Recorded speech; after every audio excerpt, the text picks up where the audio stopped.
ये प्रूव करने के लिए कि इंसान और ज़ॉम्बी सच में बच्चे पैदा कर सकते हैं, विक्टर ने सीधा एक थोड़ी साफ सुथरी फीमेल ज़ॉम्बी को रस्सी से बांध दिया। ये सब तब शुरू हुआ जब बिना वार्निंग अचानक डिजास्टर आया और लगभग 90% ह्यूमैनिटी ज़ॉम्बीज में बदल गई।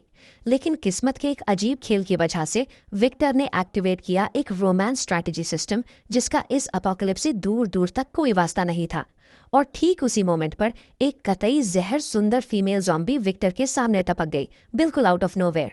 इससे विक्टर को तुरंत एक बात चमक गई। रोमांस सिस्टम में लगता है स्पीशीज की कोई लिमिटेशन नहीं है ना?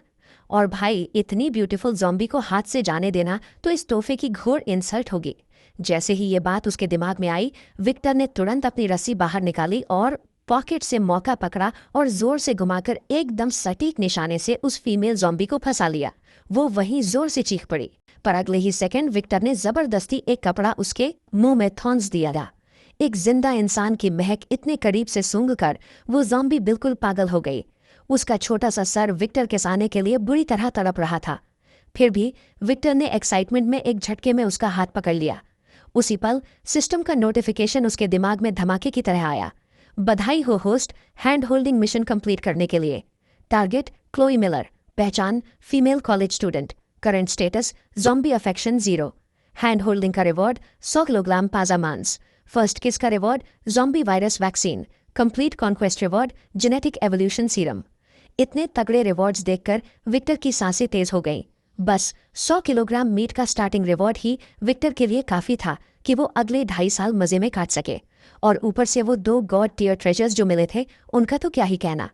पर असली सिरदर्द और प्रॉब्लम अब ये थी कि आखिर वो कैसे क्लोई का अफेक्शन लेवल अप करे। थोड़ा सोचने के बाद विक्टर ने अपना हाथ बढ़ाया और क्लोई के मुंह से वो कपूरा निकाल दिया। वो तुरंत उस पर पागलों की तरह गरजने लगी।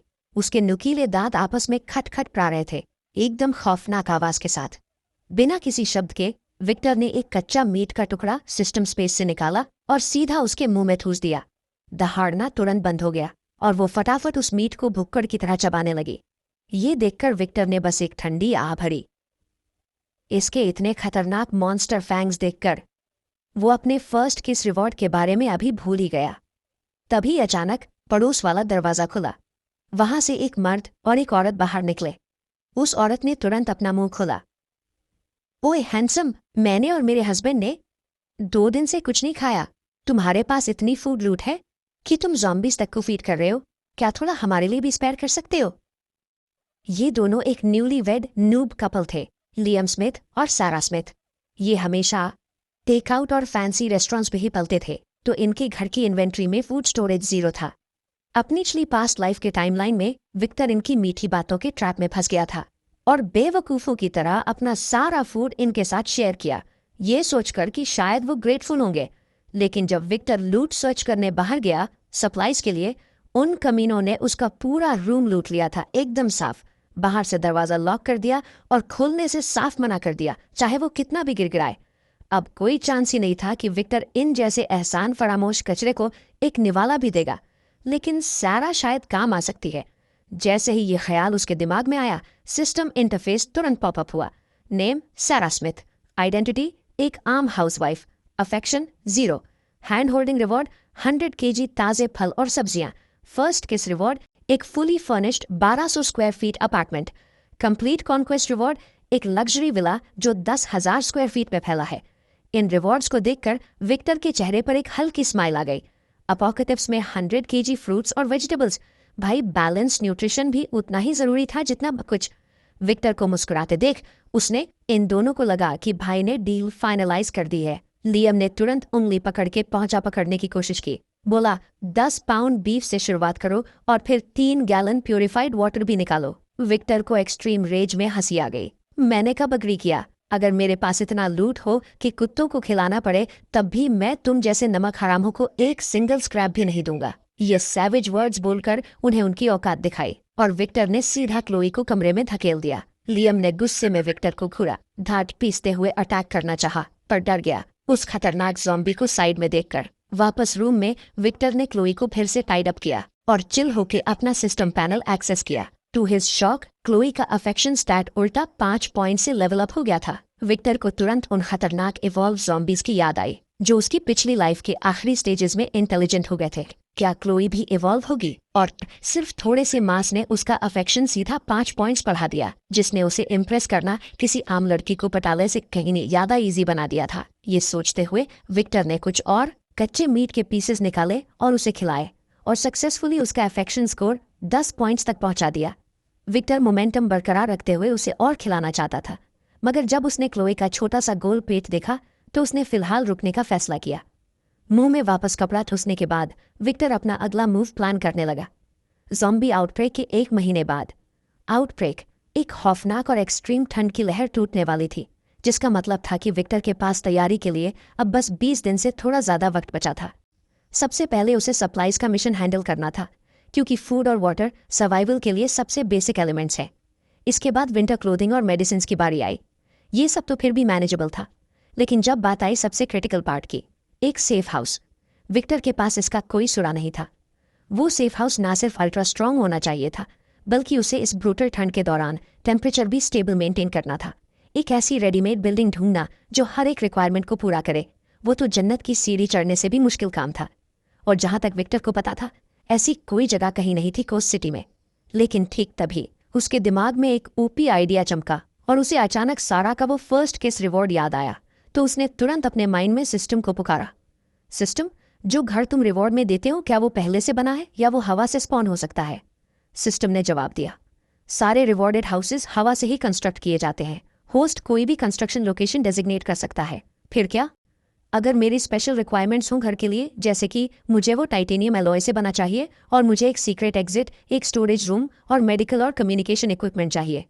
सिस्टम कुछ सेकंड्स के लिए साइलेंट हुआ और फिर बोला, होस्ट को आर्किटेक्चरल ब्लूप्रिंट प्रोवाइड करनी होगी। इसके अलावा कम्युनिकेशन और मेडिकल इक्विपमेंट इंक्लूडेड नहीं है, और होस्ट को ये खुद ही हैंडल करना होगा। वो आंसर सुनते ही विक्टर का एक्साइटमेंट लेवल मैक्स हो गया। अगर बात ऐसी थी तो उसके टाइटेनियम एलॉय सेफ हाउस का ड्रीम सच में रियलिटी बनने वाला था। तभी अचानक दरवाजे पर एक नॉक की आवाज़ गूंजी। सारा वहां हॉलवे में अकेली खड़ी थी। काफ़ी देर से किसी ने दरवाज़ा नहीं खोला था, और उसकी एंग्जाइटी लेवल पीक पर पहुंच गई थी, क्योंकि हॉलवे के दोनों साइड काला अंधेरा छाया हुआ था। किसे पता कब कोई ज़ॉम्बी अचानक से अटैक कर दे। जब वो गिव अप करने ही वाली थी, तब दरवाज़ा खुला। सारा के फेस पर खुशी की एक रे ऑफ होप दिखी, पर जैसे ही उसने विक्टर के हाथ में किचन नाइफ देखी, उसका दिल बैठ गया, और उसने पैनिक मोड में एक्सप्लेन किया, गलत मत समझना, मैं कोई वेपन तो नहीं है। विक्टर ने अपनी आंखें नैरो की और उसे ऊपर से नीचे तक पूरा स्कैन किया। सारा को भी रियलाइज हो गया कि विक्टर उसे जज कर रहा है। नॉर्मल सिचुएशन होती तो वो कब का एक सॉलिड थप्पड़ चुका देती, पर अब वो खुद हेल्प मांग रही थी, तो बस वो एक फेक स्माइल ही दे पाई। मैं पूछना चाहती थी कि क्या थोड़ा सा खाना बोरो कर सकती हूँ? विक्टर ने उसे घटिया लुक दिया। नहीं, मैं तुम्हारा लॉस नहीं होने दूंगी अगर तुम मुझे थोड़ा फूड दे दो। पर विक्टर उसके इस ड्रामा में बिल्कुल नहीं फंसा। तुम क्या? अगर साफ साफ नहीं बोला तो मैं दरवाज़ा बंद कर रहा हूँ। ये सुनने के बाद भी सारा वहीं बिना हिले डुले खड़ी रही। क्या तुम्हें डर नहीं लगता कि कोई ज़ॉम्बी शायद अचानक बाहर से चार्ज करते हुए आ गए? तो जैसे ही विक्टर ने बोलना खत्म किया, ज़ॉम्बी की दहाड़ दूर से एको हुई।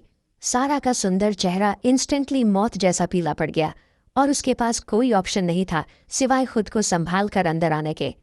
ठीक उसी मोमेंट पर जब विक्टर दरवाज़ा बंद कर रहा था, उसकी नज़रें हॉल के पार वाले लियाम से जा मिली। ठीक उसी मोमेंट जब लियाम को रियलाइज हुआ कि वो स्पॉट हो गया है, उसने तुरंत अपना सर पीछे अंदर खींच लिया। विक्टर हल्का सा हंसा और दरवाज़ा बंद कर दिया। वो बंदा सच में एक नेचुरल बॉर्न कछुआ था, प्रो लेवल का टैलेंट सर अंदर खींचने में। जैसे ही क्लोई ने सारा को कमरे के अंदर देखा, वो इंस्टेंटली हाइपर हो गई। सारा इतनी थक गई कि उसने इंस्टिंक्टिवली पीछे कदम बढ़ाए और चिल्ला पड़ी। जैसे वो पीछे हट गई, तूने अपने घर में एक ज़ॉम्बी को क्यों रखा है? तुझे डर बिल्कुल नहीं लगता? विक्टर एकदम चिल था। इसमें डरने की क्या बात है, सिर्फ एक ज़ॉम्बी ही तो है। ये सुनकर सारा इंस्टिंक्टिवली विक्टर को लियाम के साथ कंपेयर करने लगी, सोचते हुए कि अगर उसके पति में विक्टर का आधा जिगरा भी होता तो उसे कभी यहाँ आके ये घटिया ह्यूमिलिएशन झेलने की ज़रूरत ही नहीं पड़ती। ये सोचते ही सारा ने एक ठंडी सांस ली। बस बोल दे, खाने के लिए मुझसे एग्जैक्टली क्या करवाना चाहता है तू? थोड़ी देर बाद सारा वापस लिविंग रूम में आई और विक्टर पर एकदम रफ टोन में चिल्लाई, मैंने वो सब किया जो तूने बोला था, कहाँ है खाना? विक्टर ने धीरे से फ्रिज का गेट खोला, जानबूझकर सारा को दिखाते हुए कि ये एकदम फ्रेश मीट से फुल था। उसी इंस्टेंट सारा के दिमाग में एक ख्याल चमका, क्या उसे विक्टर को ढेर कर देना चाहिए? पर एंड में दिमाग की बत्ती जली और होश आया। सच तो यह है कि विक्टर हर वक्त सारा की हर एक मूव को स्कैन कर रहा था, तो जब उसने कोई मूव नहीं दिखाई तो वो एक्चुअली थोड़ा निराश हो गया। वो बस इतने करीब सेल्फ डिफेंस क्लेम करने के। फिर विक्टर ने लगभग 1 पाउंड बीफ निकाला और बड़े टशन से उसके सामने फेंक दिया। सारा ने जमीन पर पड़े मीट को घूरा, एकदम गंदे एक्सप्रेशन के साथ। बस इतना सा दे रहे हो? अरे ये भी बहुत है, मैं तो ओरिजिनली सिर्फ आधा पाउंड देने का सोच रहा था। सारा को रत्ती भर आइडिया नहीं था कि इस अपोकलिप्स में 1 पाउंड मीट कितना बड़ा जैकपॉट था। उसे तो बस उसके दिमाग में वही दिन घूम रहा था जब लियम लेओस से शादी की थी, जब सिर्फ उस एक एंगेजमेंट डायमंड रिंग की कीमत ही पूरे $50,000 थी, और यहाँ तक कि उस पूरे विला के पेपर्स पे भी सिर्फ उसका ही नाम लिखा हुआ था। सारा ने एक गहरी सांस ली और आखिर में वो नीचे झुकी और उसने जमीन से वही मीट उठा लिया। फिर वो वहां से निकल गई, अपने चेहरे पर एकदम ठंडा एक्सप्रेशन लिए।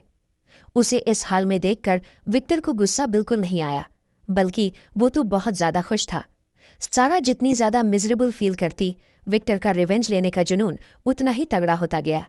फिर तुरंत विक्टर ने खुशी खुशी अपना सिस्टम पैनल खोला और वहां वो अपार्टमेंट और सारी फ्रूट्स और वेजिटेबल्स की सप्लाई अनक्लेम्ड रिवॉर्ड्स के तौर पर मार्क हो चुकी थी। हालांकि वो 1200 स्क्वायर फीट वाला अपार्टमेंट थोड़ा छोटा था, पर विक्टर के पास इससे डील करने का सॉलिड जुगाड़ था। उसके साथ मैनेज कर लेगा, बस कोई ऐसी बंदी मिल जाए जिसका स्टेटस सारा जैसा हो, तो वो इसे पुराने बेस पर ही और भी एक्सपैंड कर सकता था। अब बस एक ही मेन मिशन बचा था, सेफ हाउस का ब्लूप्रिंट। किस्मत से कोस्ट यूनिवर्सिटी के आर्किटेक्चर डिपार्टमेंट में शायद कुछ सर्वाइवर्स अभी भी जिंदा हों। इसका मतलब विक्टर को अब फील्ड ट्रिप पर बाहर जाना ही पड़ेगा। अगली सुबह सवेरे ही विक्टर ने सप्लाईज की रेडिंग शुरू कर दी और उसका फर्स्ट टारगेट था अपार्टमेंट 504, ठीक सामने वाला हॉल। उसने डायरेक्ट एक वायर निकाली और लकमाई थोंग दी, और देखते ही देखते उसने डोर को मक्खन की तरह खोल दिया। जैसे ही उसने अंदर एंटर किया, उसे बेडरूम से घिनौनी चबाने की साउंड सुनाई दी। विक्टर ने शांति से बेडरूम का डोर पुश किया और देखा कि एक बुढ़ा आदमी सफेद बालों वाला एक सर एक बेड पर पड़ी लाश को नोच रहा था। भाई ये तो एक्सट्रीम क्रीपी है, विक्टर धीरे से बड़बड़ाया। जैसे ही उसने किचन नाइफ पकड़ी और उसे ज़ॉम्बी पर दे मारा, पर उस स्ट्राइक का घंटा कुछ डैमेज नहीं हुआ, बस उसने उसे पूरी तरह भड़का दिया। वो बुढ़ा घूमा और विक्टर पर झपटा, अपने नंगे दांत और नाखून दिखाते हुए। विक्टर ने सीधा उसकी छाती पर एक सॉलिड किक मारी और उसे पीछे उड़ा दिया। फिर आगे लपका और तब तक कई बार स्ट्राइक किया, जब तक वो ज़ॉम्बी हमेशा के लिए हिलना डुलना बंद नहीं कर गया। शांत होने के बाद ही विक्टर को रियलाइज हुआ कि उसके हाथ वाली किचन नाइफ की ब्लेड पर 2 डेंट पड़ चुके हैं।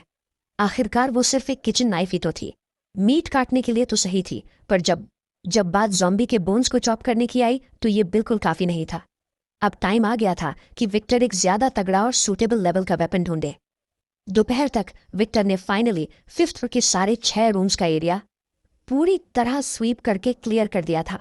टोटल स्टैट्स, उसने 3 ज़ॉम्बीज ढेर किए और उसे 1 केस मॉल्ट बियर मिला, साथ में 7 बॉटल्स मिसलेनियस पिल्स और 1 प्रोटीन पाउडर का टब लूट लिया।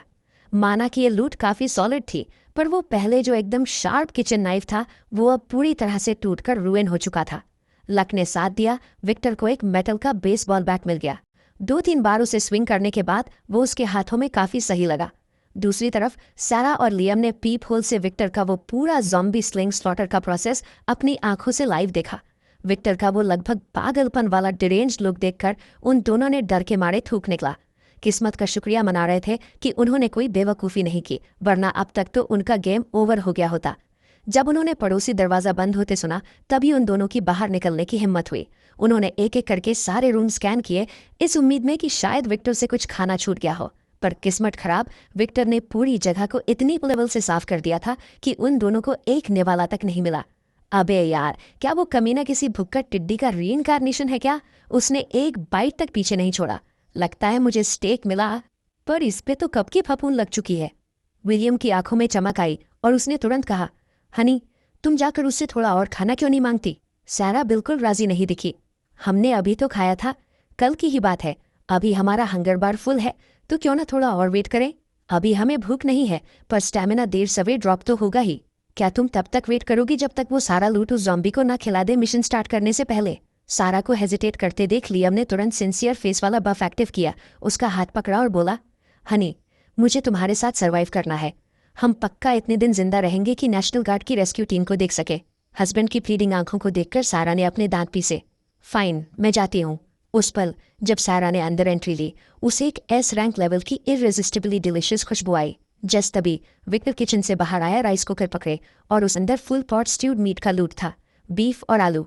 फिर उसने एक चिल जूस की बोतल खोली और फुल सिस्टम वाइब में काउच पर बैठ गया खाना पीने। सारा उस खुशबू से इतनी टेम्प्ट हुई कि थूक घुट रही थी, पर जब तक बॉस विक्टर ने कुछ बोला नहीं, वो बस वहां ऑकवर्डली खड़ी रह गई। 2 बाइट्स के बाद विक्टर ने फाइनली ऐसे एक्ट किया जैसे सडनली उसे याद आया हो कि वो वहां है। मैं तो तुम्हें भूल ही गया। बोलते बोलते विक्टर उठा, एक प्लेट उठाई और उसमें थोड़ा मीट लोड किया। सारा को लगा ये लूट उसके लिए है, और जैसे ही उसने खुशी खुशी हाथ बढ़ाया, विक्टर सीधा उसके साइड से निकल गया और डायरेक्ट काउच की तरफ बढ़ा। उसने क्लोई के मुंह से कपड़ा खींचा और क्लोई ने तुरंत अपना चेहरा प्लेट में घुसा दिया और फर को ऐसे निगलने लगा जैसे कोई भूखा मॉन्स्टर। सारा वहां खड़ी रह गई, बेचारी फुल ऑन ऑकवर्डनेस और एम्बैरेसमेंट में। उसने एक हल्की सी खांसी की और जबरदस्ती टॉपिक चेंज कर दिया। तूने आज पूरा का पूरा 5th फ्लोर क्लियर कर दिया? हाँ, मैं निकलने तैयारी कर रहा हूँ।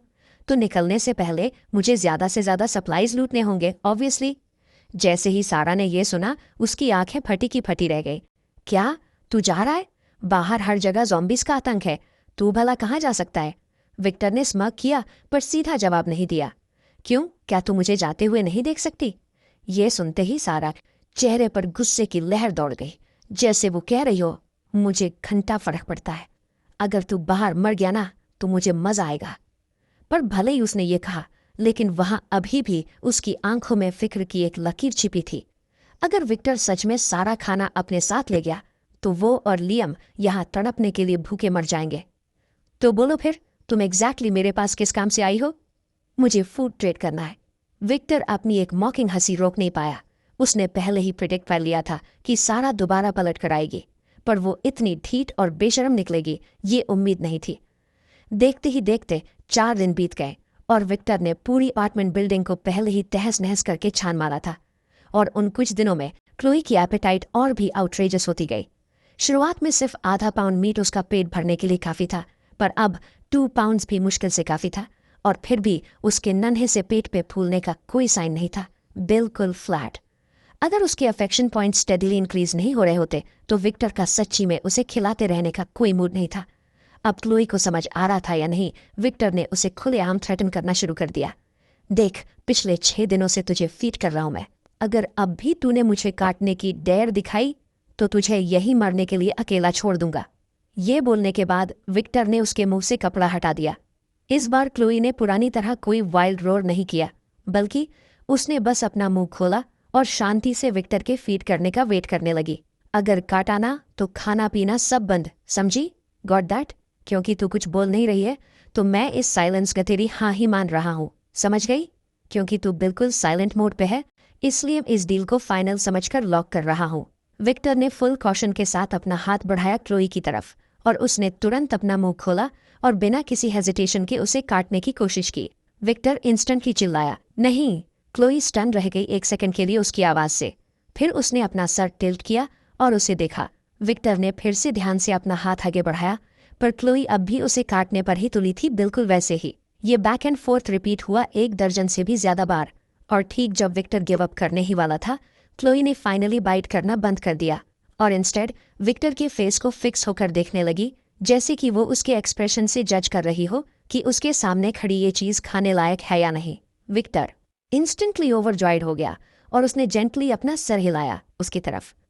क्लोए को लगा विक्टर की बात फाइनली उसके प्रोसेसर में फिट हो गई और सच में बाइटिंग एग्रो दिखाना बंद कर दिया।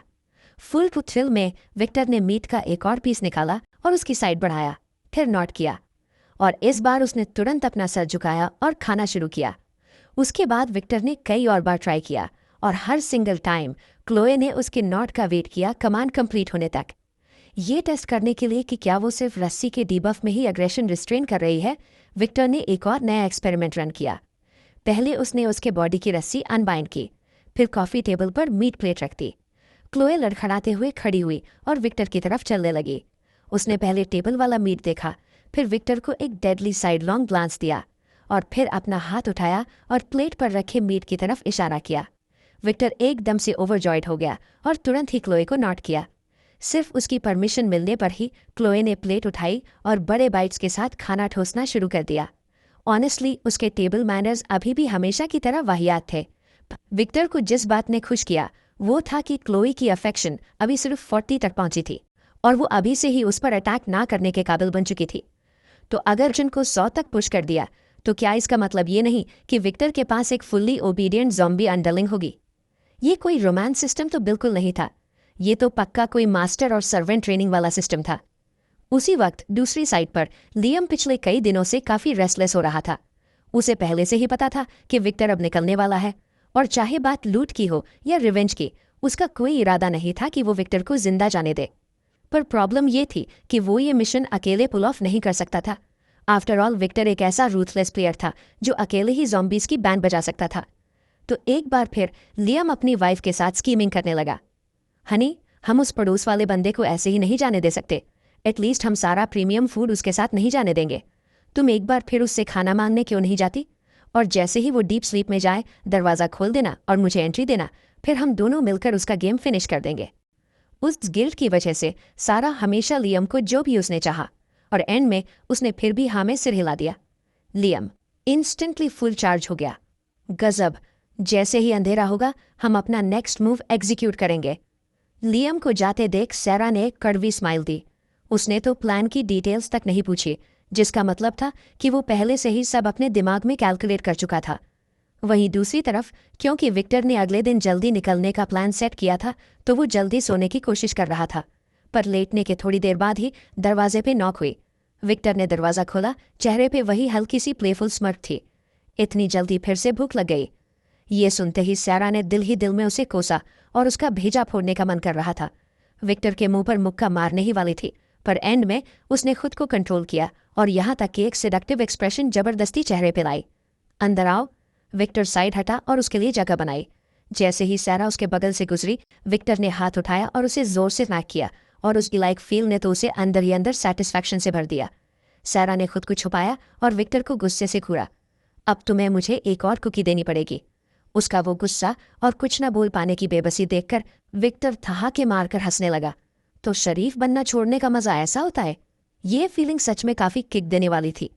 विक्टर को उस पर रत्ती भर भी तरस नहीं आया, क्योंकि उसकी पिछली जिंदगी में उस पति ने भी बिल्कुल ऐसा ही किया था, और उस पति पत्नी ने उसके साथ जो सलूक किया था, अब जो भी हो रहा था वो और कुछ नहीं बल्कि कर्मा था। सारा ने अपना सर झुकाया, पर उसकी आंखों में गुस्से की ज्वाला भड़क रही थी। एक बार आज की रात खत्म हो जाए तो वो देखना चाहती थी कि क्या विक्टर फिर भी इसी तरह हंस पाएगा। कुछ घंटों बाद सारा लड़खड़ाती हुई बाहर आई, दीवार का सहारा लेते हुए। बेडरूम से दरवाजे तक बस कुछ ही कदमों का रास्ता था, लेकिन वहां तक पहुंचने में भी उसे कई मिनट लग गए। जैसे ही दरवाज़ा खुला, लियम तुरंत अंदर घुस गया। ब्रो, क्या वो सो गया? हाँ, सो गया। सही है, अभी उसका गेम खत्म करता हूँ। इतना बोलकर लियम ने अपनी हंटिंग नाइफ पर अपनी ग्रिप मजबूत कर ली, पर सिर्फ कुछ कदम आगे बढ़ने के बाद उसने देखा बेडरूम के दरवाजे पर एक इंसानी परछाई एकदम स्टिफ खड़ी थी। उस नज़ारे ने लियम की ऐसी फाड़ी कि बेचारे की रूह ही बॉडी छोड़कर निकलने वाली थी। तूने तो कहा था कि वो सो रहा है। सैरा की भी बुरी तरह फट गई, पर उसने तुरंत रियलाइज किया कि सीन में कुछ गड़बड़ है। ये तो वही ज़ॉम्बी है जो उस कमीने ने पाल रखा है। इसने रस्सी कैसे तोड़ दिया है? हनी, अब हम क्या करें? शायद हमें पहले पीछे हट जाना चाहिए। उसी पल लियम के दिमाग में एक भयानक मेंटल स्ट्रगल चल रही थी। उसे भी ज़ॉम्बी से डर लग रहा था, पर उसे ये भी पता था कि अगर आज रात का मौका गया तो फिर कभी चांस नहीं मिलेगा। ऊपर से क्लोई इस वक्त एकदम स्लो और स्टूपिड दिख रही थी, और इसी इल्यूजन ने लियम को झूठी तसल्ली दे दी कि वो उसे अकेले हैंडल कर लेगा। पर सेफ्टी के लिए फिर भी वो अपनी बीवी की तरफ मुड़ा और बोला, हनी, जाओ उसका ध्यान भटकाओ, मैं उसे पीछे से ख़त्म कर दूंगा। जैसे ही सैरा ने ये उसका पूरा बदन डर के मारे थर थर कांपने लगा। फिक्र मत करो, मैं उसे तुम्हें चोट नहीं पहुंचाने दूंगा। लियम की वॉइस बिल्कुल एस रैंक प्लेयर जैसी कॉन्फिडेंट थी जब उसने ये कहा, मगर डीप डाउन उसने पहले से ही अपनी बीवी को बलि का बकरा बनाने की तैयारी कर ली थी। लेकिन सैरा भला इस सुसाइडल प्लान के लिए कैसे राजी हो सकती थी? वो लियम से इतना भी प्यार नहीं करती थी कि उसके लिए अपनी लाइफ सैक्रिफाइस कर दे। ठीक उसी वक्त विक्टर की हाई प्रेशर आवाज़ बेडरूम के डोरवे से गूंजी। मैंने पूछा, तुम दोनों और कितनी देर तक ये फालतू की बातें कंटिन्यू करने वाले हो? विक्टर की डेडली वॉइस सुनते ही लियम और सैरा की हार्टबीट सीधा उनके गले तक जम कर गई। तुम दोनों इतना शोर मचा रहे थे कि नींद तो वैसे ही उड़ गई। अगर मैं गहरी नींद में भी होता तो अब तक मेरी नींद खुल चुकी होती। विक्टर के फेस पर वो काम और कैजुअल स्माइल देखकर सैरा का चेहरा बिल्कुल सफेद पड़ गया। उसका सारा ब्लड जैसे सूख गया हो। हनी, इस ज़ॉम्बी से उसे एंगेज करो ताकि हम यहाँ से निकल सके। तुम्हारा मतलब इससे है? फिर उनकी फटी आंखों के सामने विक्टर ने अपना हाथ उठाया और क्लोई के सिर पर हाथ फेरा। और सिर्फ इतना ही नहीं, क्लोई ने उस पर अटैक करने की कोशिश तक नहीं की, बल्कि वो बड़ी ओबीडियंटली उसे पेट करने दे रही थी। ये सीन देखकर उन दोनों की ऐसी फटी कि उनका दिमाग ही घूम गया। भाई, ये पॉसिबल कैसे है? ये हो कैसे सकता है? एक तो ये नॉर्मल ज़ॉम्बी की तरह बिल्कुल नहीं लग रही, पर इसका बिहेवियर बाकी सबसे इतना अलग कैसे हो सकता है? बिल्कुल ही हटके। तभी लियम ने अचानक सैरा को आगे धक्का दिया। विक्टर ने पलटी मारी और दरवाजे की तरफ फुल स्पीड में भागा, लेकिन इससे पहले कि वो 2 कदम भी ठीक से बढ़ा पाता, विक्टर ने उसे धर लिया एकदम क्लोज रेंज से और बैट के एक ही पावर पैक्ड स्विंग से उसे वहीं ढेर कर दिया। रुको, मुझे कुछ कहना है, वो गिड़गिड़ाया। प्लीज मुझे मत मारो। पर विक्टर का लेवल अलग था। वो इन फालतू बातों में अपना टाइम वेस्ट नहीं करना चाहता था और एक ही झटके में उसका गेम ओवर कर दिया। एकदम क्लीन और डिसाइसिव फिनिश। ये सीन देखकर सारा इतनी डर गई कि उसकी रूह कांप गई, जैसे सोल एग्जिट होने वाला हो। ये सब लियाम का प्लान था, वही मास्टरमाइंड था, वही आपको डैमेज देना चाहता था। मेरा कोई लेना देना नहीं। मेरा विश्वास कीजिए, मुझे माफ कर दो प्लीज। मैं कसम खाती हूँ, मैं आपको अपना मास्टर मान लूंगी। सारा के दिल के किसी कोने में अभी भी एक आखिरी उम्मीद थी। वो बस इस लास्ट शेड ऑफ होप को ग्रैब करना चाहती थी। उसे लगा शायद विक्टर इतना भी रूथलेस नहीं होगा, उसे खत्म करने के लिए तैयार। पर विक्टर ने बस ठंडे दिमाग से कहा, तुझे ये नहीं पता कि तू गलत थी, तुझे बस ये पता है कि तू अब मरने वाली है। उसी वक्त क्लोई पास आई और जमीन पर पड़ी 2 लाशों की तरफ इशारा किया। विक्टर ने सर हिला दिया। नहीं, ये तो पहले ही सड़ चुकी है। अगली सुबह जल्दी विक्टर क्लोई को अपने साथ लेकर अपनी हैवी मोटरसाइकिल पर अपार्टमेंट से निकल गया। सीन ये था कि इंजन की उस भयानक दहाड़ ने रास्ते में अनगिनत ज़ॉम्बीज को अपनी तरफ अट्रैक्ट किया, पर उन सुस्त क्रीचर्स की कोई औकात नहीं थी विक्टर को पकड़ने की। वो बस बेबस होकर उसे तेजी से दूर निकलते हुए देखते रह गए। कोस्ट यूनिवर्सिटी पहुंचने के बाद विक्टर बस किसी बिल्डिंग में घुसने वाला था, ताकि पीछे पड़ी ज़ॉम्बीज की भीड़ को झटका देकर वहां से डॉज कर सके। तभी उसने सडनली किसी की आवाज सुनी, चिल्लाते हुए, ए इधर! विक्टर एक पल के लिए रुका, फिर उसने अबैंडन किया अपनी मोटरसाइकिल को और आवाज की तरफ भागा। जिसने आवाज दी थी उसने विक्टर को आते देखा और तुरंत विंडो से पीछे हट गया ताकि जगह बन सके। विक्टर ने अपना एक हाथ विंडो फ्रेम पर टिकाया और फिर एक स्मूथ मोशन में वॉल्ट किया, एकदम स्टाइलिश तरीके से। क्लोई की बॉडी काफी स्टिफ थी और उसे विंडो क्लाइंब करने का कोई आइडिया नहीं था, इसीलिए वो बस वहां ब्लैंकली बाहर खड़ी रही। कुछ over excited male students help के लिए आगे आए, लेकिन विक्टर ने उन्हें साइड हटा दिया। जरूरत नहीं, मैं हैंडल कर सकता हूँ। ये बोलकर विक्टर ने अपनी अपर बॉडी बाहर निकाली, क्लोई की आर्म्स के नीचे हाथ डाले और उसे अंदर खींच लिया बिना ज्यादा मेहनत के। ठीक उसी पल एक अमीर बाप की बिगड़ी हुई औलाद जैसा बंदा बोला, तू वना जिसे मेरे डैड ने भेजा है हमें रेस्क्यू करने के लिए, है ना? उस लड़के का नाम था कार्टर। इस बात के घमंड में कि वो किसी बड़े एम्पायर का वारिस था, उसने सबको इस झूठ में रखा हुआ था कि उसके डैड कोई एलीट प्राइवेट सिक्योरिटी भेजेंगे उन्हें बचाने, और इसी वजह से वो इस सर्वाइवर्स के ग्रुप का सेल्फ प्रोक्लेम्ड लीडर बन बैठा था। पर विक्टर ने तो कार्टर के बढ़ाए हुए हाथ को भाव देना भी जरूरी नहीं समझा। कौन है बे तू? क्या मैं तुझे जानता हूँ? कार्टर की शक्ल तुरंत देखने लायक हो गई। उसने ये सब बस चौड़ दिखाने के लिए बोला था, पर विक्टर ने उसे रत्ती भर भी इज्जत नहीं दी कि वो अपनी थोड़ी डिग्निटी बचा सके। कार्टर ने तुरंत एक लीडर वाली पोस्चर मेंटेन कर ली। इसका मतलब तुम भी हमारी तरह एक सर्वाइवर हो? बिल्कुल हमारी तरह। उस केस में तुम्हें हमारे रूल्स फॉलो करने होंगे। कार्टर के एक चमचे ने तुरंत आगे बढ़कर विक्टर का टैक्टिकल बैकपैक छीनने की कोशिश की। विक्टर ने उस बंदे का हाथ छटक दिया और एक कदम पीछे लिया। तुम्हें क्या लगता है तुम क्या कर रहे हो? कार्टर ने एक राइचस एक्सप्रेशन बनाया। सबकी सर्वाइवल के लिए अपने सप्लाईज हैंडओवर कर दो ताकि हम इन्हें सब में फेयर तरीके से डिस्ट्रीब्यूट कर सके। विक्टर ने एक ठंडी हंसी हंसी। तुम जियो या मरो, मेरा उससे कोई लेना देना नहीं है। ये सुनते ही कार्टर ने जानबूझकर अपनी आवाज ऊंची की ताकि आसपास के सभी लोग सुन सके। अगर हर कोई तुम्हारी तरह सेल्फिश होता तो अगर हर कोई तुम्हारी तरह स्वार्थी होता तो हम बहुत पहले ही भूख से मर चुके होते। हम तो बस इन सप्लाईज का सबसे ज्यादा रैशनल और एफिशिएंट यूज कर रहे हैं। विक्टर ने काफी सुन लिया था, इसलिए उसने सीधा कार्टर को बीच में ही रोक दिया। तुम लोग जियो या मरो, मेरा इससे कोई लेना देना नहीं है और मेरा तुम्हारे इस नल्ले ग्रुप को ज्वाइन करने का कोई इरादा नहीं है, तो सवाल ही नहीं उठता कि मैं ये सप्लाईज तुम्हें हैंडओवर करूं। कार्टर ने एक ठंडी हंसी और अपना हाथ खिड़की की तरफ पॉइंट करते हुए उठाया। फिर तो सॉरी बॉस, अभी के अभी निकल यहाँ से। और ठीक उसी मोमेंट खिड़की के बाहर देखो, वो ज़ॉम्बीज जिन्हें विक्टर ने अट्रैक्ट किया था वो ग्लास पर बुरी तरह झपट रहे थे, लाल टपकाते हुए अंदर घुसने के लिए पागल। जाहिर है विक्टर अभी निकलने वाला नहीं था, खासकर जब उसके पास अभी भी कुछ उसका यहाँ आने का मेन मिशन तक पूरा नहीं हुआ था शुरुआत से ही। वैसे भी यहाँ इतने सारे क्लासरूम्स हैं, जब तक विक्टर कुछ दिनों के लिए रुकता वो नेचुरली बाद में चला जाता। लेकिन इन स्टूडेंट्स के लिए विक्टर एक आउटसाइडर था, इसलिए वो लोग कार्टर की साइड लेने के लिए ज्यादा उतावले थे और जल्द ही उन्होंने विक्टर को घेर लिया पूरे गुस्से में। तेरी हिम्मत कैसे हुई कार्टर से इस तरह बदतमीजी से बात करने की? अगर हमने अभी तेरी हेल्प ना की होती तो तू अब तक मर चुका होता। सही कहा, ये एक स्कूल है, तो तुझ जैसे आउटसाइडर को हमारे टर्फ पर रहने का हक किसने दिया? ये सुनकर विक्टर एक ताना मारने वाली हंसी हंसने लगा। भाई, अपोकलिप्स आ चुका है और तुम लोग अभी भी मुझसे तमीज और लॉजिक की बात कर रहे हो। इसके अलावा अगर मैं यहाँ जबरदस्ती रुकने की ठान लूँ तो क्या? तुम लोग कुछ नहीं, बस नाजुक ग्रीन हाउस फ्लावर्स हो जिन्होंने कभी असली खून तक नहीं देखा, और तुम्हें लगता है तुम मुझ पर हाथ उठाओगे? मैं लाशों के ढेर को चीर कर मौत के मुंह से वापस आया हूँ, ठीक तब जब दोनों साइड का टेंशन एकदम एक्सट्रीम एक्सप्लोजन पर था। तभी एक कातिलाना ब्यूटी एक लॉन्ग ड्रेस और रॉयल ऑरा के साथ बाहर से वॉक इन करती है। यहाँ क्या तमाशा है? जेसिका, ये लो लेवल बंदा यहाँ जबरदस्ती रुक रहा है और निकलने से साफ मना कर रहा है। हम नस इसे लात मारकर निकालने ही वाले थे। जेसिका ने गुस्से में अपनी आईब्रो सिकोड़ी। अगर वो रुकना चाहता है तो उसे रुकने दो। जब यहाँ इतने खाली क्लासरूम्स पड़े हैं तो तुम लोग उसे बाहर क्यों भगा रहे हो?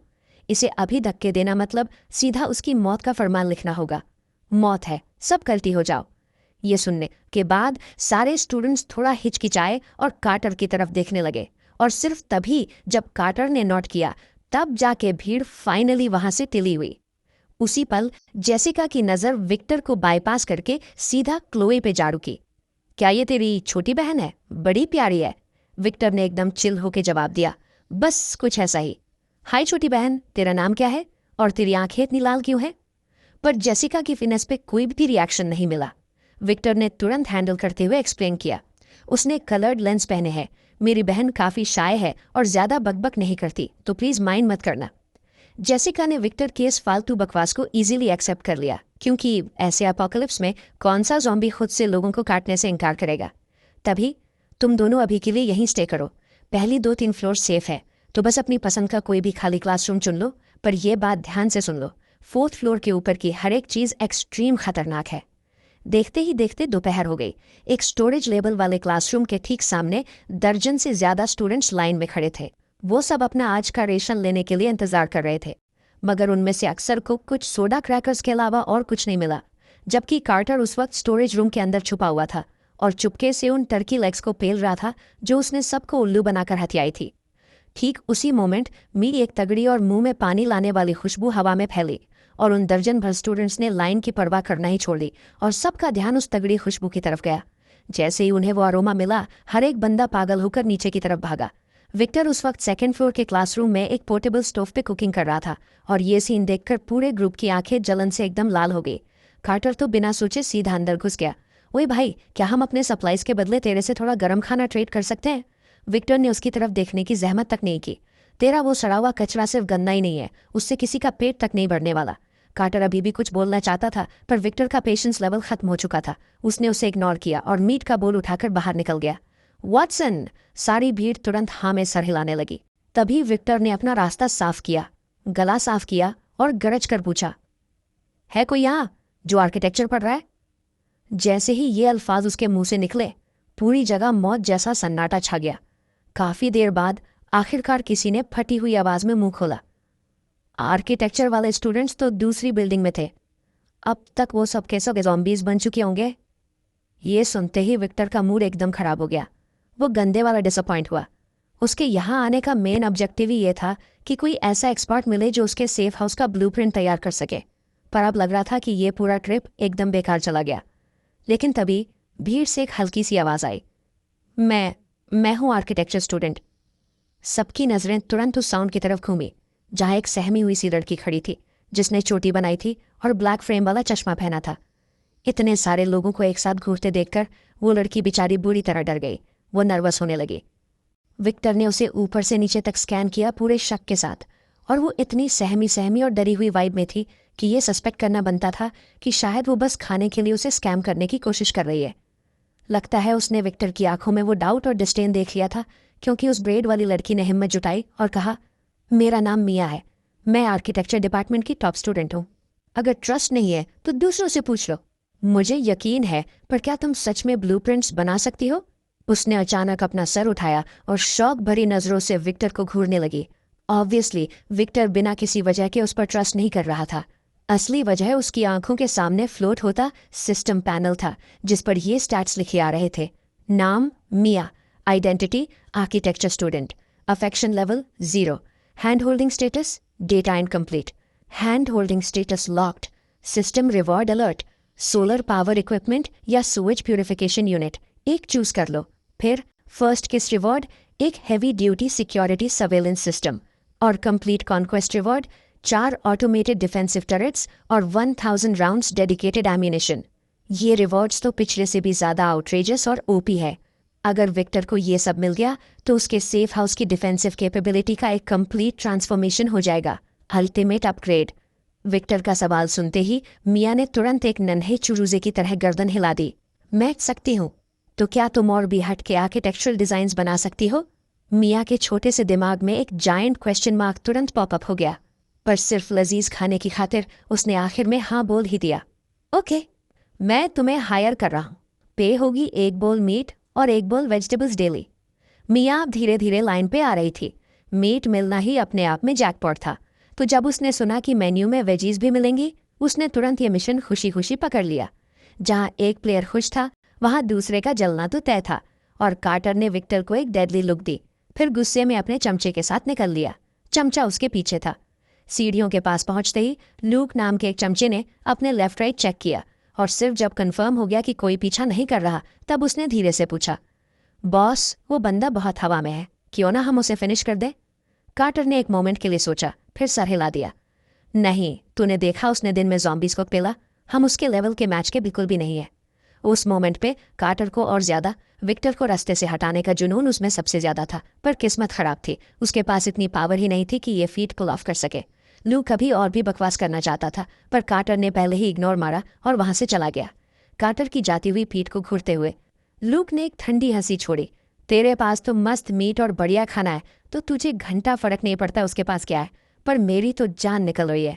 नो वे, मुझे कोई ना कोई जुगाड़ करके उसके सारे सप्लाईज अपने कब्जे में लेने होंगे। वहीं खाना खत्म करने के बाद मिया ने अपने होठों के कोने को चाटा, पर उसकी भूख अभी बाकी थी। ये देखकर विक्टर ने पूछा, और चाहिए? मिया ने अपना सिर हिला दिया। नहीं, मैंने आज की दिहाड़ी खा ली है। अगर मैंने कल का पोर्शन भी अभी उड़ा दिया तो कल क्या होगा? शायद मुझे बस भूखा रहना पड़ेगा। ये सुनते ही विक्टर एक पल के लिए ठिठक गया और बोला, तो फिर मिशन शुरू करते हैं। मिया ने तुरंत यस कहा और सीधा एंटर किया वर्क मोड में। उसने बैग पुल कर एक लैपटॉप बाहर निकाला। बताओ क्या रिक्वायरमेंट है? मुझे एक सेफ हाउस ब्लूप्रिंट चाहिए, 1000 स्क्वायर फीट एरिया वाला। ये अल्ट्रा ड्यूरेबल होना चाहिए, और इसमें एक स्टोरेज रूम, एक एस्केप पैसेज, रेस्टिंग एरिया और एक शावर रूम भी। अगर सिर्फ 1000 स्क्वायर फीट है तो ये सेफ हाउस के लिए बहुत छोटा है, क्योंकि तुम्हें ग्रीन हाउस और लाइफ स्टॉक सेक्शन के लिए भी जगह चाहिए होगी, है ना? विक्टर ने मिया को हैरानी से देखा, क्योंकि ये लड़की तो एक्चुअली उससे भी ज्यादा थरो लेवल पर सोच रही थी। बिल्कुल सही, इसलिए तुम्हें आगे के एक्सपेंशन के लिए भी रूम छोड़ना होगा। मैं समझ गई, मैं अभी से ड्राइंग शुरू करती हूँ। ये सुनते ही विक्टर ने तुरंत हाइप होकर पूछा, कितना टाइम लगेगा? शायद कुछ दिन, और अगर रिविजन्स की जरूरत पड़ी तो शायद एक्स्ट्रा 2 या 3 दिन लगेंगे। जैसे ही उसने ये सुना, विक्टर के तेवर एकदम सख्त हो गए। अपनी पास्ट लाइफ की मेमोरीज के बेसिस पर एक डेडली कोल्ड वेव बस 1 हफ्ते से थोड़े ज्यादा टाइम में आने वाली थी, और अगर वो तब तक सेफ हाउस में मूव नहीं हुए तो वो सब बस एंड में इस ठंडी टीचिंग बिल्डिंग में जमकर मर जाएंगे। मुझे ब्लूप्रिंट हर हाल में 7 डेज में चाहिए। क्या तुम्हारे पास इसे करने का कॉन्फिडेंस है? मिया हिचकिचाई। पहले तो थोड़ी हिचकी, पर बहुत जल्दी उसकी आंखें फिर से सॉलिड हो गई। नो प्रॉब्लम, 7 डेज डन है। मिया के लिए सारे इंतजाम सेटअप करने के बाद विक्टर क्लोए को रूफटॉप पर लेकर गया, ताकि सेफ हाउस बिल्ड करने के लिए कोई परफेक्ट स्पॉट ढूंढ सके। ज्यादा टाइम नहीं लगा और विक्टर को स्कूल के पीछे खुला मैदान दिखा, जो एक पहाड़ी के एकदम पास था। वहां सामने एक टीचिंग बिल्डिंग थी और पीछे की साइड पूरा एक माउंटेन खड़ा था। अगर कोई सच में स्कूल ग्राउंड्स के अंदर ना घुसे तो उस जगह को नोटिस करना बहुत मुश्किल था, और वहां ज़ॉम्बीज का खतरा भी ना के बराबर ही था। विक्टर ने अपना बेसबॉल बैट उठाया और निकल गया, ready to clear the area out. Mission mode on. First floor की विंडो से बाहर निकलने के बाद विक्टर ने पहले पूरे एरिया को स्वीप करना शुरू किया। उसने सराउंडिंग्स को स्कैन किया और उसे मिले 4 ज़ॉम्बीज जो वहां भटक रहे थे। भले ही उसने बड़े ध्यान से उनमें से एक को साइलेंस में लपेट लिया, पर फिर भी बाकी तीनों अलर्ट हुए। वो जो सबसे आगे चार्ज कर रहा था वो एक ऑलिव फुटबॉल जर्सी पहना बंदा था, और मरने से पहले वो लगता है शायद किसी स्कूल टीम का एथलीट रहा होगा। उन स्लो और लड़खड़ाते ऑर्डिनरी ज़ॉम्बीज के बजाय ये जॉक ज़ॉम्बी शॉकिंग लेवल पे फास्ट था। वो ज़ॉम्बी विक्टर तक पलक झपकते ही पहुंच गया, पर विक्टर ने कामली साइड स्टेप किया बिना पैनिक किए और अपना बेसबॉल बैट एक स्मूथ मोशन में घुमाया। एक फॉर्मर एथलीट से यही उम्मीद थी। वो ज़ॉम्बी एक हिट खाने के बाद भी मूव कर रहा था, इसलिए विक्टर ने तुरंत फॉलो अप किया एक और स्ट्राइक के साथ। उसी मोमेंट पे वो तीसरा ज़ॉम्बी भी सीधा उसके सामने झपट पड़ा और विक्टर ने एक ही सॉलिड किक से उसकी टांगें नीचे से उखाड़ दी और फिर 2 और ब्लोज मारकर उसका काम तमाम कर दिया। पर तभी वो आखिरी ज़ॉम्बी भी टूट पड़ा। विक्टर के पास वापस खड़े होने का टाइम तक नहीं था कि उसने विक्टर को जमीन पर दे मारा। ज़ॉम्बी ने अपना खून से लथपथ मुंह पूरा खोला और विक्टर के बेसबॉल बैट को जोर से काट लिया और पांगनों की तरह उस ऊपर से नीचे तक चबाने लगा। विक्टर ने गुस्से में गाली दी और उस ज़ॉम्बी को अपने ऊपर से हटाने की कोशिश की, पर चाहे उसने कितनी ही बार स्ट्रगल किया हो वो उसे झटक नहीं पा रहा था। जैसे ही उसने अपनी पूरी ताकत लगाई और एक आखिरी बार कोशिश करने के लिए तैयार हुआ, तभी एक पतले से नन्हे हाथ ने अचानक उस ज़ॉम्बी की गर्दन दबोली, फिर एक ही खतरनाक झटके में उसे दूर फेंक दिया। विक्टर शॉक में पीछे मुड़ा, पर तभी उसने देखा कि उस हाथ की ओनर और कोई नहीं बल्कि क्लोए थी। ज़ॉम्बी जिसे फेंक दिया गया था वो दहाड़ा और वापस चार्ज करने लगा, इससे पहले कि विक्टर अपने पैरों पर खड़ा हो पाता। क्लोई ने तुरंत उस ज़ॉम्बी का गला पकड़ा और जोर से मरोड़ दिया और एक तेज क्रैक की आवाज़ आई, और फिर उस ज़ॉम्बी का सिर एक तरफ झुक गया और उसकी बॉडी ज़मीन पर ढेर हो गई। विक्टर दंग रह गया। किसने सोचा था कि क्लोई, जो इतनी नाजुक और इनोसेंट दिखती थी, वो इतनी ज़्यादा पावरफुल हो सकती है। लगता है विक्टर का गेस एकदम सही था शुरू से। क्लोई सच में इवॉल्व हो रही थी। जब उसने पहली बार देखा था कि उसकी स्किन धीरे धीरे राख जैसे ग्रे रंग से बदलकर एक हरा सा गुलाबी ऑरा देखकर विक्टर को पहले ही इंट्यूशन होने लगी थी, और अब वो सस्पिशन फाइनली पूरी तरह कंफर्म हो गया था। सिस्टम पैनल खोला तो उसने देखा कि क्लोई का अफेक्शन लेवल 50 तक हिट कर चुका था। ये किसी ऑर्डिनरी बंदी को पटाने से कहीं ज़्यादा ईजी था। न लग्जरी बैग्स की टेंशन, न महंगे कॉस्मेटिक्स की, बस थोड़ा सा खाना, और बदले में वो पलटकर विक्टर को प्रोटेक्ट भी कर सकती थी। फिर भी क्लोई ने विक्टर की नज़रों के नीचे कोई रिएक्शन नहीं दिया, जैसे कि उसने अभी अभी उसे बचाया ही ना हो। थोड़ा रेस्ट करने के बाद विक्टर ने सराउंडिंग ज़ॉम्बीज़ को पेलना जारी रखा। क्लोई सिर्फ तभी एक्शन लेती थी जब विक्टर सच में मॉर्टल डेंजर में होता, और बाकी बचा हुआ सारा टाइम वो बस एकदम खामोश रहती थी, चुपचाप साइड में खड़े होकर देखता रहा। ये ऐसा लगा जैसे अगर विक्टर सच में चाहता था कि क्लोई उसके कमांड के अंडर काम करे तो उसे उसका अफेक्शन लेवल बढ़ाते रहना पड़ेगा। वो लगा रहा जब तक आसमान धीरे धीरे अंधेरा नहीं होने लगा, और तभी विक्टर वापस टीचिंग बिल्डिंग की तरफ निकल गया। मेंस रेस्टरूम पहुंचने के बाद विक्टर बस अपने कपड़े उतारकर बॉडी से ब्लड वॉश करने ही वाला था जब उसे रियलाइज़ हुआ कि क्लोई भी उसके पीछे पीछे अंदर आ चुकी है। लड़की के सामने नहाना विक्टर के लिए डेफिनेटली फर्स्ट टाइम था, हालांकि उसे थोड़ा सा ऑकवर्ड फील हो रहा था। फिर सोचा वो तो अभी भी बस एक ज़ॉम्बी ही थी। शावर फिनिश करने के तुरंत बाद विक्टर फ्रेश कपड़े बदलने ही वाला था कि उसकी नज़र अचानक क्लोई पर जा टिकी। यहाँ तक कि भले ही विक्टर को घंटा आइडिया नहीं था कि ज़ॉम्बीज़ को पसीना आता है या नहीं, पर बैटल ने क्लोई को पूरी तरह ब्लड से लथपथ कर दिया था, सो विक्टर ने उसे भी क्लीन करने का डिसीजन लिया। उस मोमेंट पर क्लोई बिना पल के झपकाए सीधा विक्टर को घूर रही थी। भले ही विक्टर जानता था कि क्लोई के दिमाग में मेल फीमेल का कोई सिस्टम नहीं था, फिर भी उसका चेहरा शर्म से लाल हो गया। खैर, दांत पीसते हुए विक्टर ने तेजी से क्लोई के कपड़े उतारे और उसकी जेट वाइट स्किन देखकर उसकी आंखें एकदम ब्लैंक हो गई। सिर्फ देखने भर से विक्टर की रगों में खून का फ्लो ऑफ कंट्रोल होने लगा। उसने हरिडली अपने दिमाग में रिपीट किया, वो एक ज़ॉम्बी है, वो एक ज़ॉम्बी है। तब जाके उसका दिमाग थोड़ा शांत हुआ और उसने तेजी से अपने हाथ चलाए और विक्टर क्लोई को फुल स्पीड में साफ कर रहा था। 1 मिनट बाद वॉशिंग का ये मिशन फाइनली कंप्लीट हो गया। विक्टर ने सर उठाया और देखा सीधा क्लोई की आंखों में।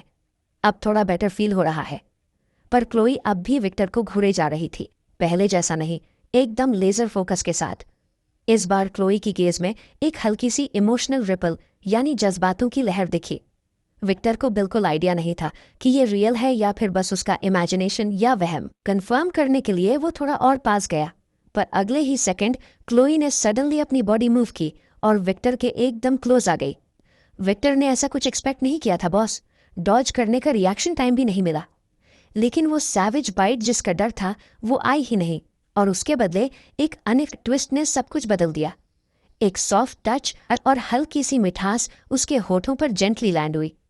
विक्टर की आंखें एकदम शॉक से भर गई, और सिर्फ तब जब सिस्टम नोटिफिकेशन की घंटी बजी तब जाके वो होश में आया। Congratulations host, first kiss reward मिलने पर ज़ॉम्बी वायरस वैक्सीन। यूज करने के बाद ये ज़ॉम्बी वायरस इन्फेक्शन से इम्यूनिटी ग्रांट करता है। फिर जब विक्टर ने अपनी नज़र सिस्टम पैनल पर क्लोई के अफेक्शन लेवल पर डाली तो वो फिर से दंग रह गया। उसने कभी सोचा भी नहीं था कि बस क्लोई को नहाने में हेल्प करने से उसका अफेक्शन सीधा ऊपर 60 तक चला जाएगा, ऑफिशियली लाइकिंग की स्टेज पर पहुंचकर। विक्टर ने सिस्टम पैनल बंद किया, फिर क्लोई को देखा और पूछा, क्या तुम्हारे पास अब इमोशंस है? क्लोई ने गर्दन टेढ़ी की और एकदम क्यूट ब्लैंक एक्सप्रेशन दिया, और ये साफ दिख रहा था कि उसे एक वर्ड भी समझ नहीं आ रहा था, इतना कॉम्प्लिकेटेड लॉजिक। इसीलिए विक्टर ने स्विच किया एक काफ़ी सिंपल क्वेश्चन पर, तो क्या तुम अब मेरी बात समझ पा रही हो? इस बार क्लोई ने नॉट किया। विक्टर ने ट्राई किए कुछ और सवाल उसके बाद, पर जैसे ही कोई भी बात थोड़ी सी भी लेवल अप या कॉम्प्लिकेटेड होती, क्लोई वापस चली जाती उसी डेज्ड और ब्लैंक स्टेट में।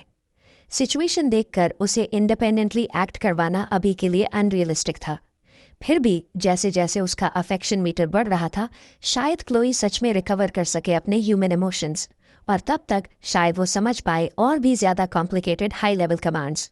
पर फिलहाल के लिए विक्टर ने डिसाइड किया कि रेस्टरूम से निकलना ही मेन ऑब्जेक्टिव है। क्लासरूम में वापस लौटने के बाद विक्टर ने मिया से पूछा, और उसे पता चला कि emergency fire alert equipment cabinet बिल्कुल एडमिन बिल्डिंग के एंट्रेंस के ठीक बगल में था। पर अगर उसे वहां पहुंचना था तो उसे एथलेटिक फील्ड पर जमा ज़ॉम्बीज के उस भारी पैक से बचना पड़ना था। विक्टर ने साइलेंटली ये सारी इन्फो अपने माइंड में सेव की और मिया को वापस जाकर रेस्ट करने को बोला। जल्द ही उस क्लासरूम में सिर्फ विक्टर और क्लोई ही बचे थे। विक्टर ने अपनी ज़ॉम्बी वायरस वैक्सीन निकाल ली, बिना झिझक के उसे सीधा आर्म में ठोका और पूरी सिरिंज की मेडिसिन अपनी बॉडी के अंदर इंजेक्ट कर दी। अब ज़ॉम्बीज का थ्रेट लेवल विक्टर के लिए और भी कम हो गया। उसी वक्त टीचिंग बिल्डिंग की तीसरी फ्लोर पर दो शातिरी लोग चुपचाप सीढ़ियों की तरफ दबे पांव बढ़ रहे थे। उनमें से एक तो साफ साफ थोड़ा अनईजी था। भाई, क्या तुझे पक्का यकीन है कि कुछ गड़बड़ नहीं होगी? तब तक दूसरे वाले ने फुल टशन में जवाब दिया, अबे क्या घंटा होने वाला है, वो चाहे जितना भी ओपी क्यों ना हो, वहां सिर्फ 2 ही बंदे हैं और उनमें से एक तो बस छोटी बच्ची है। टाइसन, मत बोल कि तू एक बच्ची से डर गया। और ये बोलने वाला कोई और नहीं बल्कि खुद लूक था। देखते ही देखते दोनों एक के पीछे एक उस क्लासरूम की तरफ निकल पड़े जहां विक्टर ने अपना बेस बनाया था। पर वहां पहुंचकर देखा कि क्लासरूम के आगे और पीछे दोनों दरवाजे अंदर से फुली लॉक्ड थे। लेकिन ऐसी मामूली रुकावट लूक को नहीं रोक सकती थी। के पास स्टेल्थ और स्नीकिंग का काफी प्रो लेवल एक्सपीरियंस था। खिड़की के साथ थोड़ी देर मास्टर की वाली बकचोदी की और फिर उसने खिड़की को धक्का देकर खोल दिया और तब सीधा क्लासरूम के अंदर फ्लिप मारकर घसा। टाइसन की एजिलिटी स्टैट्स लूक जितने निम्बल नहीं थे, तो पहले उसने अपनी एक टांग खिड़की पे रखी और वहां ऑकवर्ड होकर बैठ गया। पर जैसे ही वो अपनी दूसरी टांग भी अंदर लाने वाला था, उसने नोटिस किया कि क्लासरूम के अंदर वो छोटी सी फिगर एकदम स्टिफली अपने पैरों पे खड़ी हो गई। वो इतना डर गया कि तुरंत हकलाने लगा, लूक, अंदर कोई है? लूक। लूक तुरंत अलर्ट हुआ, पर तब तक गेम ओवर हो चुका था। उसे बस अपने चेस्ट में एक ठंडक महसूस हुई और फिर एक पतली बांह ने उसे आर पार पंच कर दिया।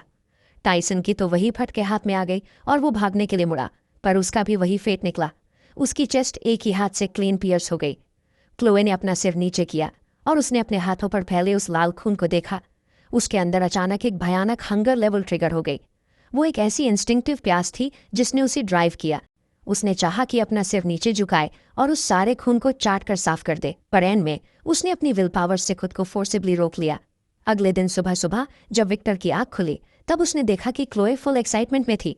वो उसे अपने हाथों पर लगा खून दिखा रही थी। विक्टर की आंखें तुरंत नैरो हो गई। Full danger alert. ये यहाँ क्या हुआ? क्लोए ने तब अपनी नजरें खिड़की की तरफ घुमा दी। उसकी लाइन ऑफ साइट फॉलो करते हुए विक्टर ने जब उधर देखा तो होश उड़ गए। वहां एक बंदा जमीन पर ढेर पड़ा हुआ था, जबकि दूसरा खिड़की से बुरी तरह टिका हुआ था। दोनों की चेस्ट में भयानक होल्स हो रखे थे। उन बॉडीज के पास एक मेटल रॉड भी गिरी हुई पड़ी थी। जैसे ही विक्टर ने वो देखा, उसने बिना किसी देरी के तुरंत रिएक्ट किया। रात को जो भी कांड हुआ था वो सब समझ गया। लेकिन ठीक उसी मोमेंट पर क्लोए ने पकड़ लिया विक्टर का हाथ और उसे जोर से झटकने लगी, और विक्टर ने इंस्टेंटली एनालाइज कर लिया कि वो क्या कहना चाहती है। तो विक्टर उसे ले गया रेस्टरूम और बड़े ध्यान से सारा ब्लड साफ किया उसके हाथों से। क्लासरूम वापस आने के बाद विक्टर ने अभी बस 2 कप्स को खिड़की से बाहर फेंका ही था, तभी मिया वहां आई अपना लैपटॉप पकड़े हुए। उसने पहले विक्टर को एक नोट देकर ग्रीट किया और फिर सीधा अपने डेस्क पर जाकर अपना काम रिज्यूम कर दिया। उसके थोड़ी ही देर बाद कार्टर का वो घिनौना चेहरा दरवाजे पर प्रकट हुआ। लूक कहाँ है? तूने उसके साथ क्या किया? विक्टर ने कार्टर की तरफ देखा एकदम कोल्ड एक्सप्रेशन के साथ। कौन लूक? ये नौटंकी बंद कर, वो हरे बालों वाला बंदा। तब जाकर विक्टर को रियलाइज हुआ कि उनमें से एक, कल रात वाले उन 2 नमूनों में से एक का नाम लूक था। फिर भी विक्टर ने फुल अनजान बनने का नाटक किया। मुझे घंटा आइडिया नहीं कि तू क्या बोल रहा है, मैं किसी लूक को नहीं जानता। तुझे लगता है मैं मान लूंगा? वो आगे पीछे कभी गायब नहीं हुआ, वो ठीक तेरे आते ही गायब हो गया। अगर तूने नहीं किया तो किसने किया? क्यों यहाँ फालतू भौंक रहा है? अगर मिसिंग है तो खुद जाके ढूंढ उसे, यहाँ के मेरे दिमाग का दही मत कर। उनका ये लफड़ा सुनकर फटाफट स्टूडेंट्स की भीड़ जमा हो गई और जेसिका भी नेचुरली उन लोगों के बीच मौजूद थी। उसने फुल कन्फ्यूजन में पूछा, ये क्या सीन है, क्या हुआ? तब जाके कहीं कार्टर ने अपने गुस्से वाले टोन को थोड़ा कंट्रोल किया। लूक और टाइसन दोनों गायब है। जेसिका ने एक पल के लिए सोचा और फिर कहना था, क्या वो बाहर निकल गए होंगे लूट और सप्लाईज की खोज में? इम्पॉसिबल, मेरे ऑर्डर्स के बिना उनकी इतनी मजाल नहीं कि वो अकेले निकल जाए। विक्टर ने तुरंत रोस्ट किया। तुझे इतना यकीन है कि वो तेरी सुनेंगे? शायद वो तुझसे काफी पहले ही पक चुके थे और उन्होंने बस एक सही मौका ढूंढा तेरे सोते ही वहां से कल्टी मारने का। इन बातों से कार्टर का रेज मीटर फुल हो गया। गुस्से में वो बिल्कुल ऐसा दिख रहा था जैसे वो विक्टर पर टूट पड़ना चाहता हो उसी स्पॉट पर वो जानता था कि उसका लेवल विक्टर से कम है। जब देखा कि माहौल काफी ज्यादा एक्सप्लोजिव और टेंस होता जा रहा है, जिका ने तुरंत सिचुएशन को हैंडल किया। शायद वो दोनों सच में किसी काम से गए हों और थोड़ी देर में वापस आ जाएंगे। चलो अभी थोड़ा वेट करते।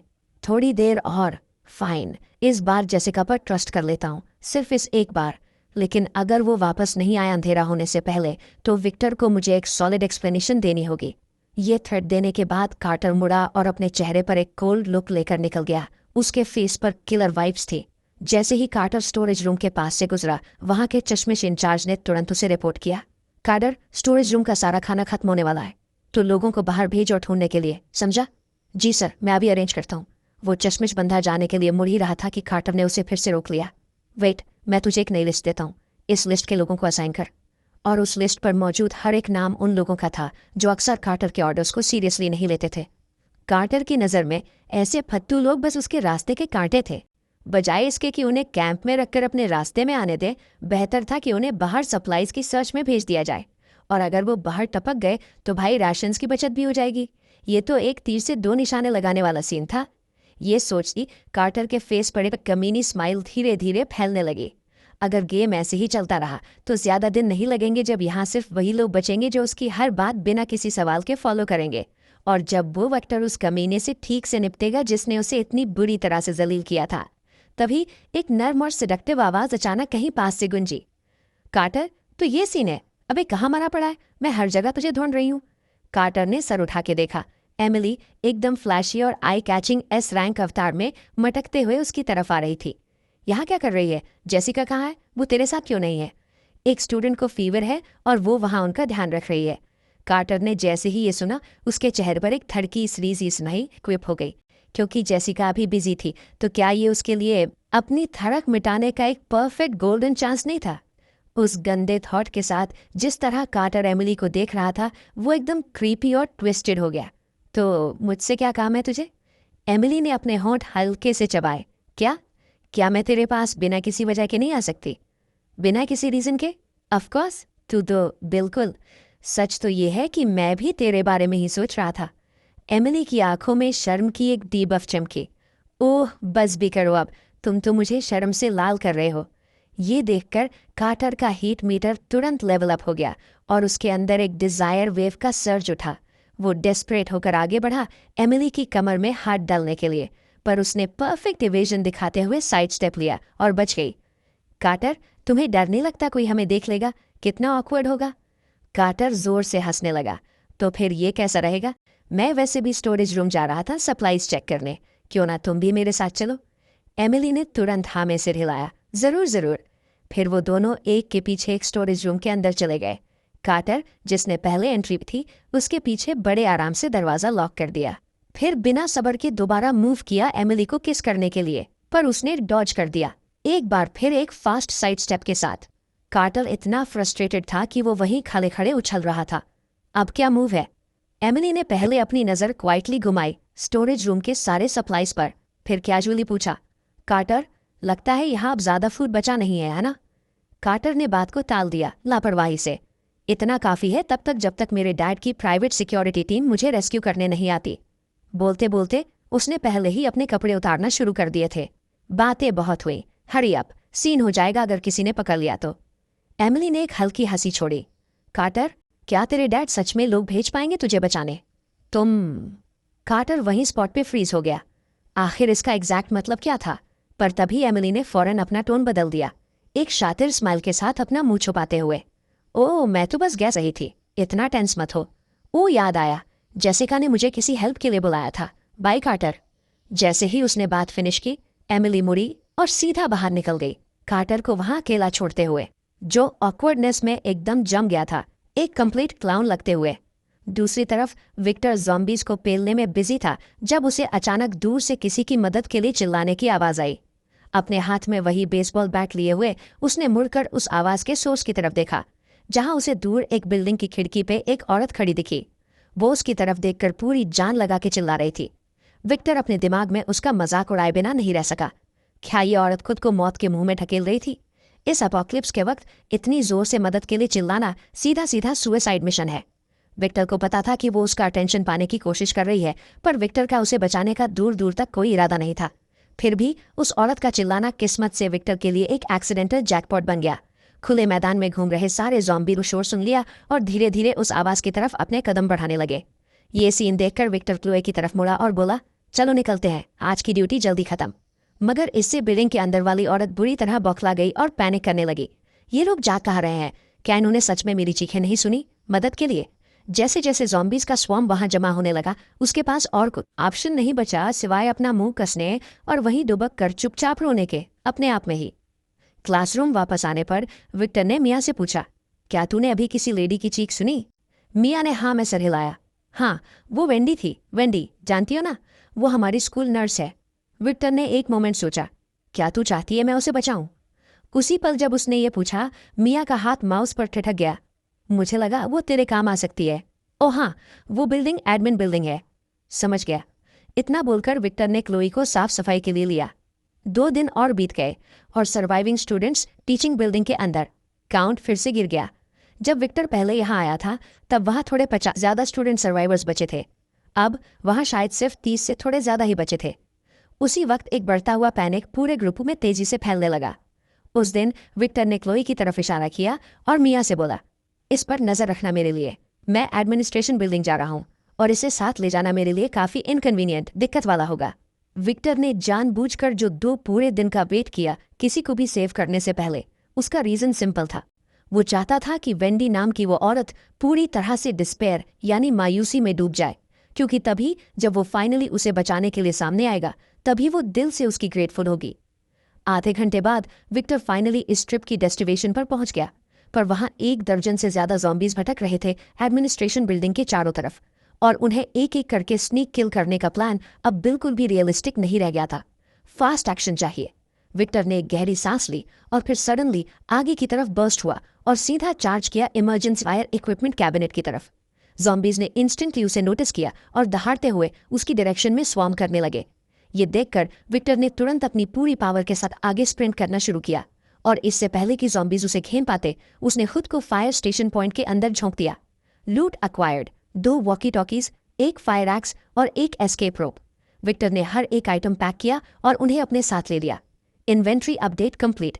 लेकिन जैसे ही वो सप्लाईज लूटने में फुली फोकस था तभी उन खतरनाक ज़ॉम्बीज ने उस पर हमला बोल दिया। ज़ॉम्बीज ने डिस्टेंस ऑलरेडी क्लोज कर लिया था और अब वो उससे 3 मीटर से भी कम दूरी पर थे। किस्मत अच्छी थी, विक्टर के रिफ्लेक्सेस काफी फास्ट थे। उसने तुरंत रुख मोड़ा और तेजी से लपका एडमिनिस्ट्रेशन बिल्डिंग के अंदर। वहां 3rd फ्लोर के रेस्टरूम में वेंडी की कॉन्शियसनेस अब धीरे धीरे खोने लगी थी। सब धुंधला रहा था। तभी उसे हल्की सी दरवाजा तोड़ने की एक धमाकेदार आवाज सुनाई थी। फिर बाहर से एक बंदे की आवाज आई। मर गई, लगता है मैं अभी भी काफी लेट हो गया। वेंडी ने अचानक अपनी आंखें खोली और पूरी जान लगाकर चिल्लाई, मैं अभी जिंदा हूं, प्लीज मुझे बचा लो। विक्टर ने उसकी तरफ एक बेसबॉल बैट टॉस किया। क्या अभी भी मूव कर सकती हो? अगर सरवाइव करना है तो इस वेपन को थामे रखना। वेंडी ने अपने दांत पीचे और पूरी ताकत से खड़े होने की कोशिश की। दीवार का सपोर्ट लिया। मैं कर सकता हूं। विक्टर ने लीड किया वेंडी को कमरे से बाहर, और जैसे ही वो बाहर निकले एक ज़ॉम्बी लड़खड़ाते हुए उनकी तरफ लपका। विक्टर ने 2 स्टेप्स आगे बढ़ाए और अपनी फायर एक्स सीधा ज़ॉम्बी के सर पर दे मारी। Critical hit. बस उस एक ब्लो से ज़ॉम्बी ने मूव करना पूरी तरह बंद कर दिया। ये देखकर विक्टर को लगा कि एक्स तो सच में काफी ज्यादा ओपी चीज है। वेंडी जो उसके पीछे आ रही थी पूरी तरह स्टन रह गई। उसके लिए ज़ॉम्बीज पेलना विक्टर के लिए बच्चों का खेल लग रहा था। जब तक विक्टर सीढ़ियों तक पहुंच गया था, वेंडी होश में आई और तुरंत उसके पीछे भागी। सीढ़ियों पर काफी ज्यादा ज़ॉम्बीज की भीड़ जमा हो गई थी, जो विक्टर का पीछा करते हुए अंदर आ गए थे। बाहर टेरेन काफी ज्यादा ओपन था। ऐसे ही वो अंदर गया, अगर वो घेरा जाता तो उसे हैंडल करना पड़ता हर डायरेक्शन से होने वाले अटैक्स को एक साथ। पर अब सीन बिल्कुल अलग था। सीढ़ियां इतनी नैरो थी कि सिर्फ एक ही ज़ॉम्बी एक बार में विक्टर तक पहुंच सकता था। तो जाहिर है विक्टर फुल ऑन कॉन्फिडेंस में था। ऊपर से उसके पास हाई ग्राउंड एडवांटेज का, जिससे ज़ॉम्बी स्कल्स को फोड़ना हद से ज्यादा ईजी हो गया था। बस कुछ ही मिनट्स में पूरी स्टेयरकेस ज़ॉम्बी की लाशों का कारपेट बन चुकी थी। वेंडी शॉक में उसे घूरती रह गई एक बार फिर, और विक्टर की इमेज उसके दिल में और भी बड़ी होती गई, लगभग किसी देवता जैसी। मगर ठीक उसी मोमेंट पर अचानक किसी चीज ने वेंडी का टखना पकड़ लिया। जब उसने नीचे देखा तो एक फीमेल ज़ॉम्बी उसके पैरों के पास थी। उसका आधा चेहरा पहले से ही काट खाया। वेंडी डर के मारे वहीं फ्रीज हो गई। उसकी पूरी बॉडी थर-थर कांप रही थी। उसकी आंखों में तुरंत आंसू भर आए, लेकिन विक्टर बस साइड में खड़ा रहा, बिल्कुल इमोशनलेस होकर। अगर तुम इसे बैट से खत्म नहीं करने वाली तो क्या इसे हॉलीडेज तक पालना है? विक्टर की बातों ने वेंडी का चेहरा गुस्से से एकदम लाल कर दिया। दांत पीसते हुए उसने बेसबॉल बैट सर के ऊपर उठाया, आंखें बंद की और पूरे दम से उसे नीचे दे मारा। विक्टर ने यह सब साइड से कोल्डली देखा, क्योंकि ये स्ट्रे ज़ॉम्बी उसने जानबूझकर वहां पहले से ही सेटअप किया था। वो वेंडी को इस क्रूअल और डायरेक्ट मेथड से जल्दी ग्रो करवाना चाहता था, जितना ज्यादा पॉसिबल हो सके। विक्टर ने सेटिस्फैक्शन के साथ सर हिलाया। शाबाश। विक्टर से ये प्रेज सुनकर वेंडी के अंदर खुशी का वो लेवल बर्स्ट हुआ जो उसने पहले कभी एक्सपीरियंस नहीं किया था। कुछ ही देर बाद मिया ने विंडो के पास खड़े होकर एक्साइटेडली चिल्लाया, तुम वापस आ गए? क्लोई भी वही खड़ी थी उसके बगल में, और भले ही उसका फेस अभी भी एक्सप्रेशनलेस था, पर उसकी नजरें दूर खड़े विक्टर पर ही लॉक्ड रहीं पूरे टाइम। काफी सारे स्टूडेंट्स भी इस कमोशन से वहां खींचे चले आए, एमिली को मिलाकर, और उस मोमेंट पर उसकी आंखें चमक रही जब वो बाहर देख रही थी। जब तक विक्टर वेंडी के साथ विंडो तक पहुंचा, मिया बस उसे खोलने ही वाली थी, पर एमिली ने ज्यादा स्पीड दिखाई। विंडो को धक्का देकर पहले खोल दिया और अपना हाथ विक्टर की तरफ बढ़ाया। विक्टर ने हालांकि उसे पूरी तरह इग्नोर किया और सीधा वॉल्ट करके विंडो से अंदर कूद गया। दूसरी तरफ विंडी एमिली का हाथ पकड़ा और जैसे तैसे मैनेज किया क्लासरूम के अंदर क्लाइंब करने में विद फुल डिफिकल्टी। खुद को स्टडी करने के बाद विंडी ने सॉफ्टली बोला, थैंक यू, लेकिन एमिली के फेस की स्माइल थोड़ी स्टिफ थी। थैंक्स की कोई जरूरत नहीं है Wendy, welcome to our group. बाकी स्टूडेंट्स ने तुरंत वेंडी को चारों तरफ से घेर लिया और सब एक साथ उससे ग्रीट करने लगे। ये ऑब्वियस था कि वेंडी एक्चुअली काफी वेल लाइक थी स्टूडेंट्स के बीच। विक्टर हाउएवर ने इस नॉइजी भीड़ पे जीरो अटेंशन दी और बस क्लोई को अपने साथ अपस्टेयर्स ले गया। Wait Victor! उसी मोमेंट जब वेंडी ने विक्टर को एग्जिट मारते देखा, उसने तुरंत स्टूडेंट्स को डिच किया और हरीड स्टेप्स के साथ उसके पीछे निकल गई। बाकी बचे हुए स्टूडेंट्स एक दूसरे को कंफ्यूजन में देखने लगे, समझ नहीं पाए कि क्यों वेंडी ने उन्हें सडन डिच करके चेस किया उसके पीछे। ठीक उसी वक्त 4 हसीनाएं 2nd फ्लोर क्लासरूम के दरवाजे पर खड़ी थी। मिया ने अपना चश्मा ऊपर पुश किया और खामोशी से बाकी तीनों को एनालाइज करने लगी। उन चारों में से सिर्फ मिया के पास ही वहां होने की सबसे लेजिटिमेट वजह थी। बाकी तीनों का तो शायद वो खुद भी क्लियरली एक्सप्लेन नहीं कर सकती थी कि वो आखिर यहाँ कर क्या रही हैं। विक्टर भी एक पल के लिए थोड़ा थंबा जब उसने दरवाजे पर उन 4 औरतों को देखा, पर वो तुरंत नॉर्मल हो गया।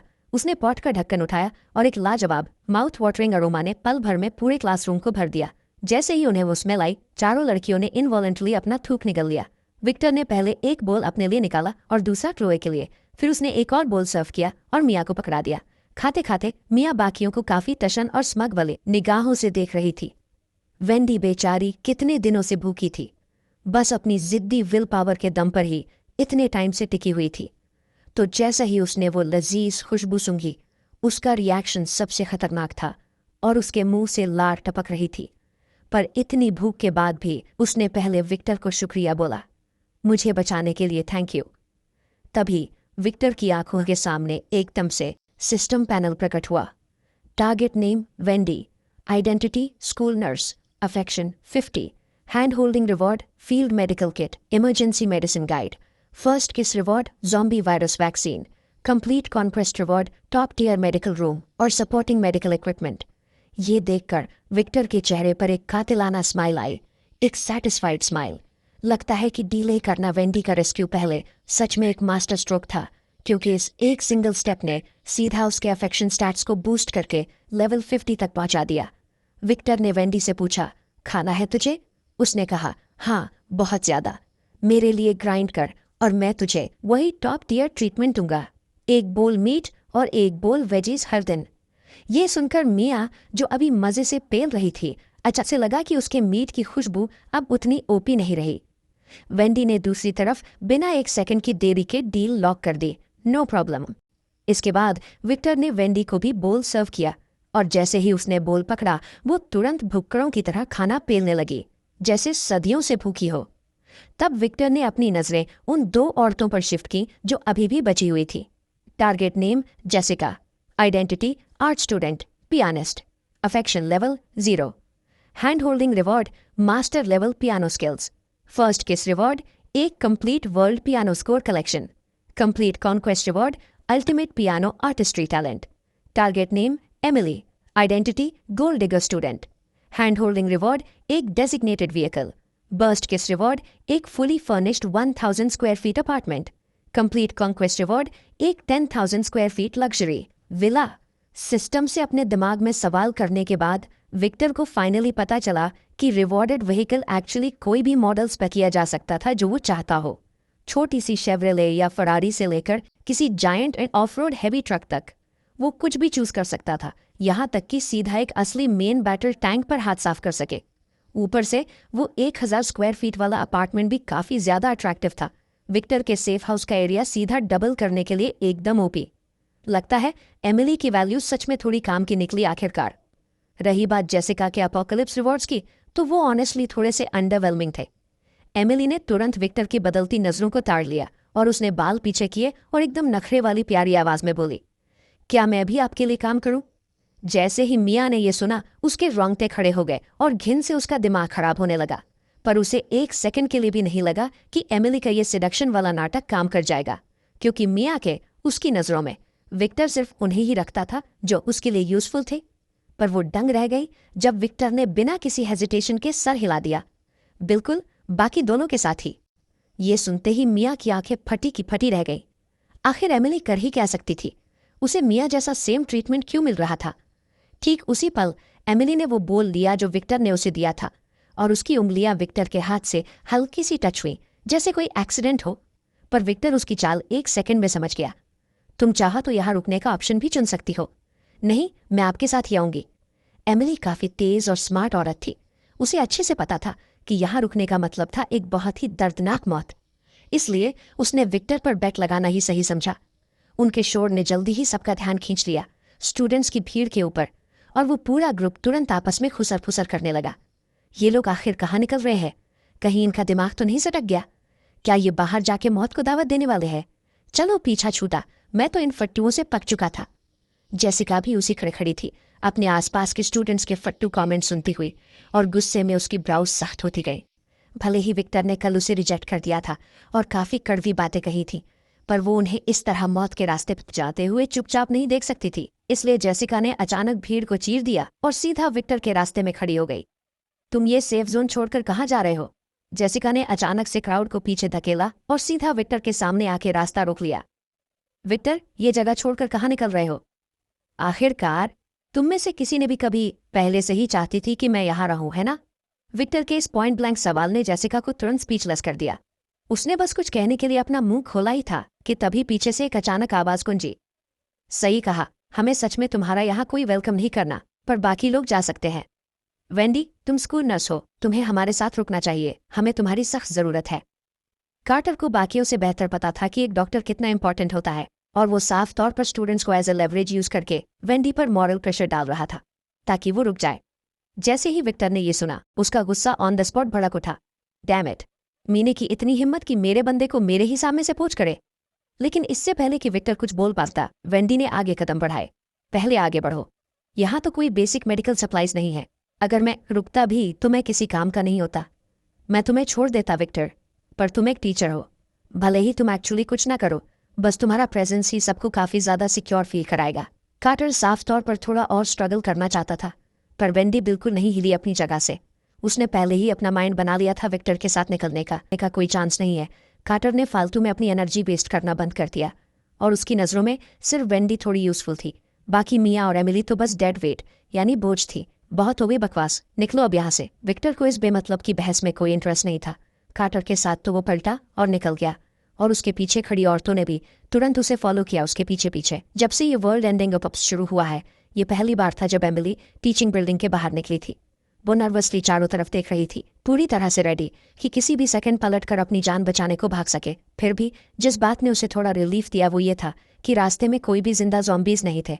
बस जमीन पर हर तरफ सिर्फ लाशें बिखरी पड़ी थीं। ग्रुप स्कूल के पीछे खुले मैदान तक पहुंच गया, और तभी विक्टर ने चलना बंद किया।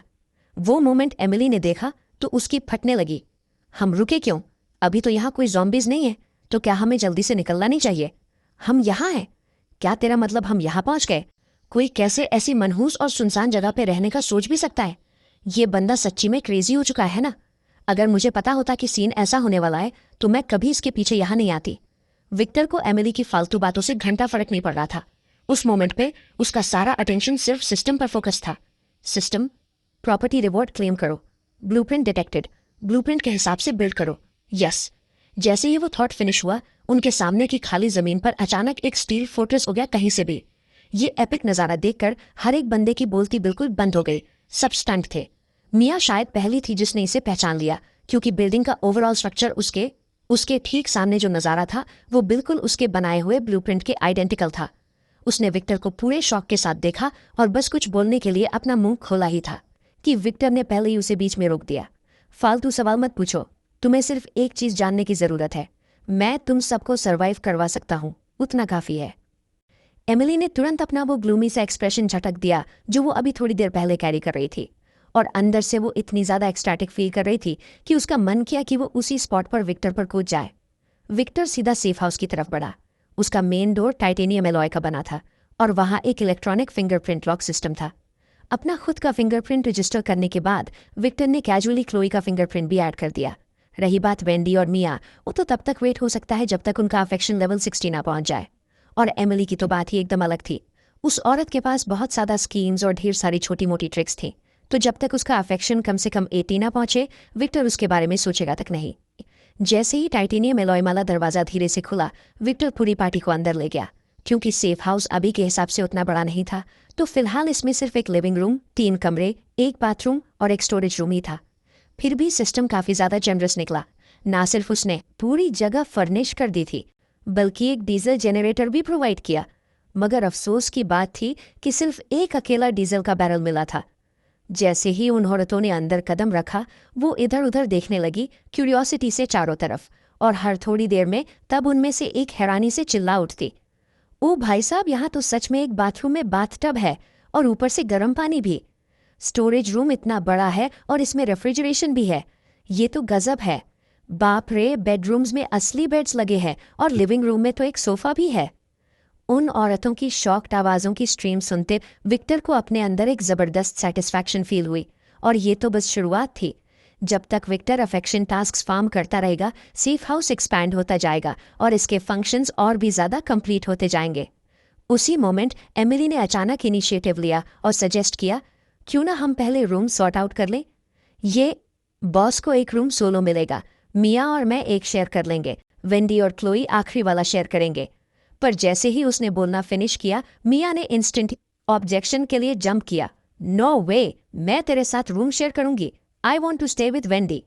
क्लोई ने कुछ नहीं बोला और बस साइलेंट मोड में हाथ बढ़ाकर विक्टर के कपड़ों का कॉर्नर पकड़ लिया। ये प्लान भी सॉलिड है। फिर बॉस और उनकी छोटी बहन एक रूम शेयर करेंगे और मिया और वेंडी दूसरा हैंडल करेंगे। पर मिया ने अब भी एक्सेप्ट नहीं किया। तुझे अकेले पूरा रूम क्यों मिल रहा है? तुम सबने देखा ना बॉस और उनकी के बीच क्या सीन चल रहा था अभी, है ना? और जब तू मेरे साथ रहने से मेरे साथ, तो जाहिर है मैं अकेली ही रहूंगी। वैसे सच तो यह है कि एक और तगड़ा आइडिया है। क्यों ना तुम बस लिविंग रूम में अकेले ही सो जाओ। एमिली, क्या तुमने ठान रखी है कि मेरी लाइफ हार्ड करोगी? ये देखते हुए कि वो दोनों आपस में भिड़ने ही वाले हैं, विक्टर ने सीधा आवाज उठाई। बस बहुत हुआ, सब वैसा ही होगा जैसा एमिली ने बोला। विक्टर के बोलते ही दोनों बंदियां एकदम साइलेंट हो गई। मिया गुस्से में वेंडी को घसीटकर कमरे में ले गई। एमिली भी अपने रूम में लौटी और दरवाजा बंद कर लिया। न जाने अंदर क्या कर रही थी। विक्टर ओरिजिनली चाहता था कि इस सेफ हाउस को थोड़ा स्कैन कर ले, पर क्लोई ने उसे छोड़ने से साफ मना कर दिया। वो बचे हुए कमरे की तरफ पॉइंट करते हुए एक मासूम बचकानी आवाज में सिर्फ 2 शब्द कहे, सो जाओ। विक्टर पहले तो सच्ची में मना करना चाहता था, पर वो बिल्कुल हेल्पलेस था। क्लोई की उन बड़ी आंखों की डिस्ट्रक्टिव पावर कुछ ज्यादा ही ओपी और खतरनाक थी। वैसे भी पिछले कुछ दिनों से विक्टर के नर्व्स एकदम टाइट थे और उसे सच में एक प्रॉपर रेस्ट की सख्त जरूरत थी। जैसे ही विक्टर बेड पर लेटा, क्लोई तुरंत उससे एकदम चिपक गई। एक छोटी बिल्ली की तरह उसकी बाहों में सिमट गई। विक्टर के पास और कोई रास्ता नहीं था सिवाय पलटने और उसे हक करने के, और देखते ही देखते वो गहरी नींद में सो गया। एक ज़ॉम्बी होने के नाते क्लोई को नींद बिल्कुल भी नहीं आ रही थी। उसने बस अपना छोटा सा चेहरा विक्टर के चेस्ट पर रखा और खामोशी से उसकी हार्ट बीट सुनने लगी। मीनवाइल वापस टीचिंग बिल्डिंग में स्टूडेंट्स ने भी वो गजब का सीन डिस्कवर कर लिया। वो अजीब सी बिल्डिंग जो अचानक प्रकट हुई थी बिल्कुल कहीं से भी, आउट ऑफ नोवेयर, और कोई तुरंत फुल स्पीड में भागा कार्टर को रिपोर्ट देने। ये सुनने के बाद कार्टर का दिमाग बिल्कुल चकरा गया, क्योंकि उसे दूर दूर तक याद नहीं था कि स्कूल के पीछे ऐसी कोई वियर्ड बिल्डिंग थी। पर फिर भी वियर्डली इनफ उसके मेमोरी के किसी कोने में ऐसा लग रहा था जैसे वो बिल्डिंग हमेशा से वही थी। भले ही उनमें से किसी ने भी उस सेफ हाउस को अपनी आंखों से जमीन से नहीं निकाला था। सिस्टम के इस रहस्यमयी इन्फ्लू की वजह से उनके सबकॉन्शियस माइंड्स ने ये एक्सेप्ट कर लिया कि ये बिल्डिंग हमेशा से वही खड़ी थी, जैसे ये दुनिया की सबसे नेचुरल बात हो। कार्टर ने उस स्टूडेंट को घूर कर देखा जो खबर लाया था इसको रिपोर्ट करने के लिए। तूने उस आउटसाइडर को लोगों को उस बिल्डिंग के अंदर ले जाते हुए अपनी आंखों से देखा? हाँ, मैंने खुद देखा। कार्टर, वो जगह काफी सॉलिड लग रही है। क्यों ना हम उसे अपने कब्जे में कर लें? क्या तू पागल है? अगर सेफ्टी की बात हो रही है तो क्या ये टीचिंग बिल्डिंग जहां हम हैं पहले से सेफ नहीं है? इतनी बड़ी जगह में रहने के बजाय तो उस नन्हे से शैक में घुसना चाहता है। तो बता, क्या तेरा दिमाग खराब है या मेरा? जब तक विक्टर अपनी नींद से जागा तब तक शाम के शार्प 5 बज चुके थे। अपनी हाफ डेज्ड स्टेट में उसे अचानक एक छोटा हाथ अपने नीचे बेचैनी से हिलते हुए फील हुआ। विक्टर इतनी जोर से झटका खा के उठा कि वो तुरंत फुल अलर्ट मोड में आ गया और उसने उस ट्रबलसम नन्हे हाथ को एक ही मूव में पकड़ लिया। क्या कर रही हो तुम? क्लोई ने बस अपनी आंखें झपकाईं उसकी तरफ बड़ी मासूम आंखों से देखते हुए, और कुछ नहीं कहा। विक्टर ने हाथ बढ़ाकर पिंच किया उसके गोल मटोल नन्हे चेहरे को। मेरे साथ डम मत बनो, मुझे पता है तुम सब समझती हो। भूख। इन 2 वर्ड्स को सुनते ही विक्टर को फाइनली लॉजिक समझ आ गया। तो इस नन्ही सी आइटम को भूख लगी थी, पर वो उसे नींद से जगाना नहीं चाहती थी। इसलिए उसने प्लान किया था कि चीजें खुद हैंडल करके सेल्फ सफिशिएंट बन जाएगी। बदकिस्मती से उसने इस मिशन के लिए बिल्कुल गलत रास्ता चुन लिया था, और आधा दिन यहाँ वहाँ फम्बलिंग करने के बाद भी वो अभी तक किसी नतीजे पर नहीं पहुंची थी। ठीक है, मैं अभी उठ रहा हूँ तुम्हारे लिए कुछ बढ़िया सा खाना बनाने। जब विक्टर लिविंग रूम में एंटर हुआ तो उसने देखा कि बाकी की 3 औरतें भी वहीं मौजूद थीं। उसी मोमेंट मिया ने जैसे ही उसे बाहर आते देखा, वो तुरंत चिल्ला पड़ी, बॉस जल्दी आओ और इस मॉनिटर को देखो। सर्वेलेंस स्क्रीन पर सेफ हाउस के बाहर का व्यू डिस्प्ले हो रहा था। आसमान से छोटे छोटे वाइट स्पेक्स नीचे गिर रहे थे, लेकिन जमीन पर लैंड करते ही वो मेल्ट होकर वैनिश हो गए। मिया ने पजल्ड होकर पूछा, क्या ये विलो कटसन्स है? नहीं, ये स्नोफॉल है। वेंडी नॉर्थ रीजन से थी तो उसने एक नज़र में ही इसे रिकग्नाइज कर लिया, पर बाकी के दोनों जो बचपन से यहीं के लोकल्स थे और पूरी लाइफ यहीं रहे, उन्हें बिल्कुल यकीन नहीं था। मजाक मत करो, ये कोस्ट सिटी है, हम पूरी लाइफ यहीं रहे हैं और कभी यहाँ बर्फ नहीं देखी, एक बार भी नहीं। सिर्फ विक्टर ही सबसे बेहतर जानता था कि इस बिजार वेदर का रियल मतलब क्या है। अपोकलिप्टिक डिजास्टर की 4th वेव ट्रिगर हो चुकी है। आखिरकार वो मोमेंट आ ही गया। विक्टर की पिछली लाइफ की मेमोरीज के मुताबिक ये बर्फ पूरे 3 दिन तक गिरती रहेगी और टेम्परेचर नॉन स्टॉप नीचे गिरता ही चला जाएगा पूरे टाइम। तीसरे दिन तक पानी तो भूल जाओ, यूरिन तक हवा को टच करते ही सॉलिड फ्रीज हो जाएगा। नहीं, इन 3 दिनों में विक्टर बिल्कुल भी खाली बैठना अफोर्ड नहीं कर सकता था। उसे स्नोफॉल शुरू हो इस मौके का फायदा उठाना था ताकि वो ज्यादा से ज्यादा सप्लाईज लूट सके। मियाँ, तुम्हारे स्कूल मार्केट में क्या मिलता है? मियाँ पहले तो शॉक थी, पर जैसे ही उसने विक्टर को सीरियस देखा, वो भी तुरंत सीरियस मोड में आ गई और डिटेल में समझाने लगी कोस्ट के उस सो कॉल्ड सुपरमार्केट के बारे में। कोस्ट का वो सो कॉल्ड सुपरमार्केट यूनिवर्सिटी कोई ऐसी वैसी जगह नहीं थी। वो सिर्फ एक कैंपस स्टोर नहीं बल्कि एक मिनी शॉपिंग हब था जहां फूड, कपड़े, डेली आइटम्स और लगभग हर वो लूट थी जो स्टूडेंट्स को चाहिए थी। इतना काफी था कि बिना कैंपस से बाहर कदम रखे वो जो चाहे खरीद सकते थे। तो सीन जो भी हो, विक्टर को उस सुपरमार्केट की रेड करनी थी, पर अभी नहीं। उसे थोड़ा और पेशेंस दिखाना था। फिर अगले दिन लंच के बाद विक्टर ने सीधा एमिली और वेंडी को कमांड दिया, तुम दोनों रेडी हो जाओ, मेरे और क्लोई के साथ बाहर निकलना है। ये सुनते ही एमिली का चेहरा उतर गया। अगर उसके पास चॉइस होती तो वो लाइफ सेफ हाउस के अंदर ही रहती, इसलिए उसने तुरंत ही एक्टिंग शुरू कर दी, विक्टर के सामने नखरे दिखाते हुए। बॉस, क्या सच में मुझे बाहर जाना पड़ेगा? विक्टर ने उसकी तरफ एकदम एक्सप्रेशनलेस होकर देखा। ऑफ कोर्स ज़रूरत नहीं है, पर मेरे पास यूजलेस लोगों के लिए कोई जगह नहीं है। ठीक है, मैं जाती हूँ। इतना ज़्यादा डराना ज़रूरी था क्या? क्या मैं एक सवाल भी नहीं पूछ सकती? विक्टर ने तब एक और बात बोली, और ज़्यादा कपड़े पहन लो, बाहर कड़ाके की ठंड है। देखते ही कि उसे पूरी तरह इग्नोर किया गया है, मियाँ इंस्टेंटली टेंशन में आ गई। फिर मेरा क्या होगा? तेरा काम बस ब्लूप्रिंट पर फोकस करते रहना है। चिल कर, मैं तुझे बिना वजह बाहर नहीं फेंकने वाला। ये सुनने के बाद ही मियाँ ने सुकून की सांस ली। बस 1 सेकंड पहले उसे सच में लगा था कि वो उन बेकार लोगों में से एक बन चुकी है जिनकी विक्टर बात कर रहा था। उसी पल जैसे ही उन्होंने सेफ हाउस से एग्जिट किया, जमीन पर बर्फ उनके तखनों से भी ज्यादा ऊपर थी और परों जैसे मोटे बर्फ के गोले आसमान से लगातार नीचे बरस रहे थे। सबसे बुरा सीन तो बाहर की ब्रूटल ठंड थी। टेम्परेचर शायद फ्रीजिंग पॉइंट से भी काफी ज्यादा नीचे ड्रॉप हो चुका था। भले ही एमिली और वेंडी ने कपड़ों की एक्स्ट्रा पहनी थी, फिर भी दोनों बुरी तरह कांप रही थी और यहाँ तक कि बोलते वक्त उनकी आवाज भी थरथरा रही थी। बॉस, बहुत ठंड है, क्या हम वापस चले? सब सही है, एक बार गाड़ी के अंदर गए तो सीन सेट है। एमिली ने उधर देखा जहां विक्टर पॉइंट कर रहा था, एकदम पजल एक्सप्रेशन के साथ। और जो उसने देखा वो एक मैसिव बीस्ट मशीन थी, एक हैवी ट्रक जो सेफ हाउस के एकदम साइड में था। एमिली का मुंह हैरानी में खुला रह गया। एक पूरा अंडा फिट हो जाए इतना बड़ा? ओ भाई, ये खतरनाक चीज आखिर आई कहाँ से? विक्टर हल्का सा हंसा, पूछ रहा है कहाँ से आई? अबे तेरे ही कंट्रीब्यूट किए हुए रिवॉर्ड से मिली है ऑब्वियसली। सच बोलूं तो विक्टर का दिमाग पहले काफी चकरा रहा था कि वो एक badass of road vehicle choose करे या फिर एक ओपी आर्मर ट्रक उठाए, पर करंट सिचुएशन को ध्यान में रखते हुए उसने फाइनल डिसीजन लिया और डिसाइड किया कि एक हैवी ड्यूटी ट्रक पहले लेना ही सबसे सेफेस्ट चॉइस है। क्या पता अगला कौन सा नया म्यूटेशन या डिजास्टर सामने आ जाए। शायद किसी दिन ये मशीन सच में एक असली ऑप्टिमस प्राइम में इवॉल्व हो जाए अपने आप।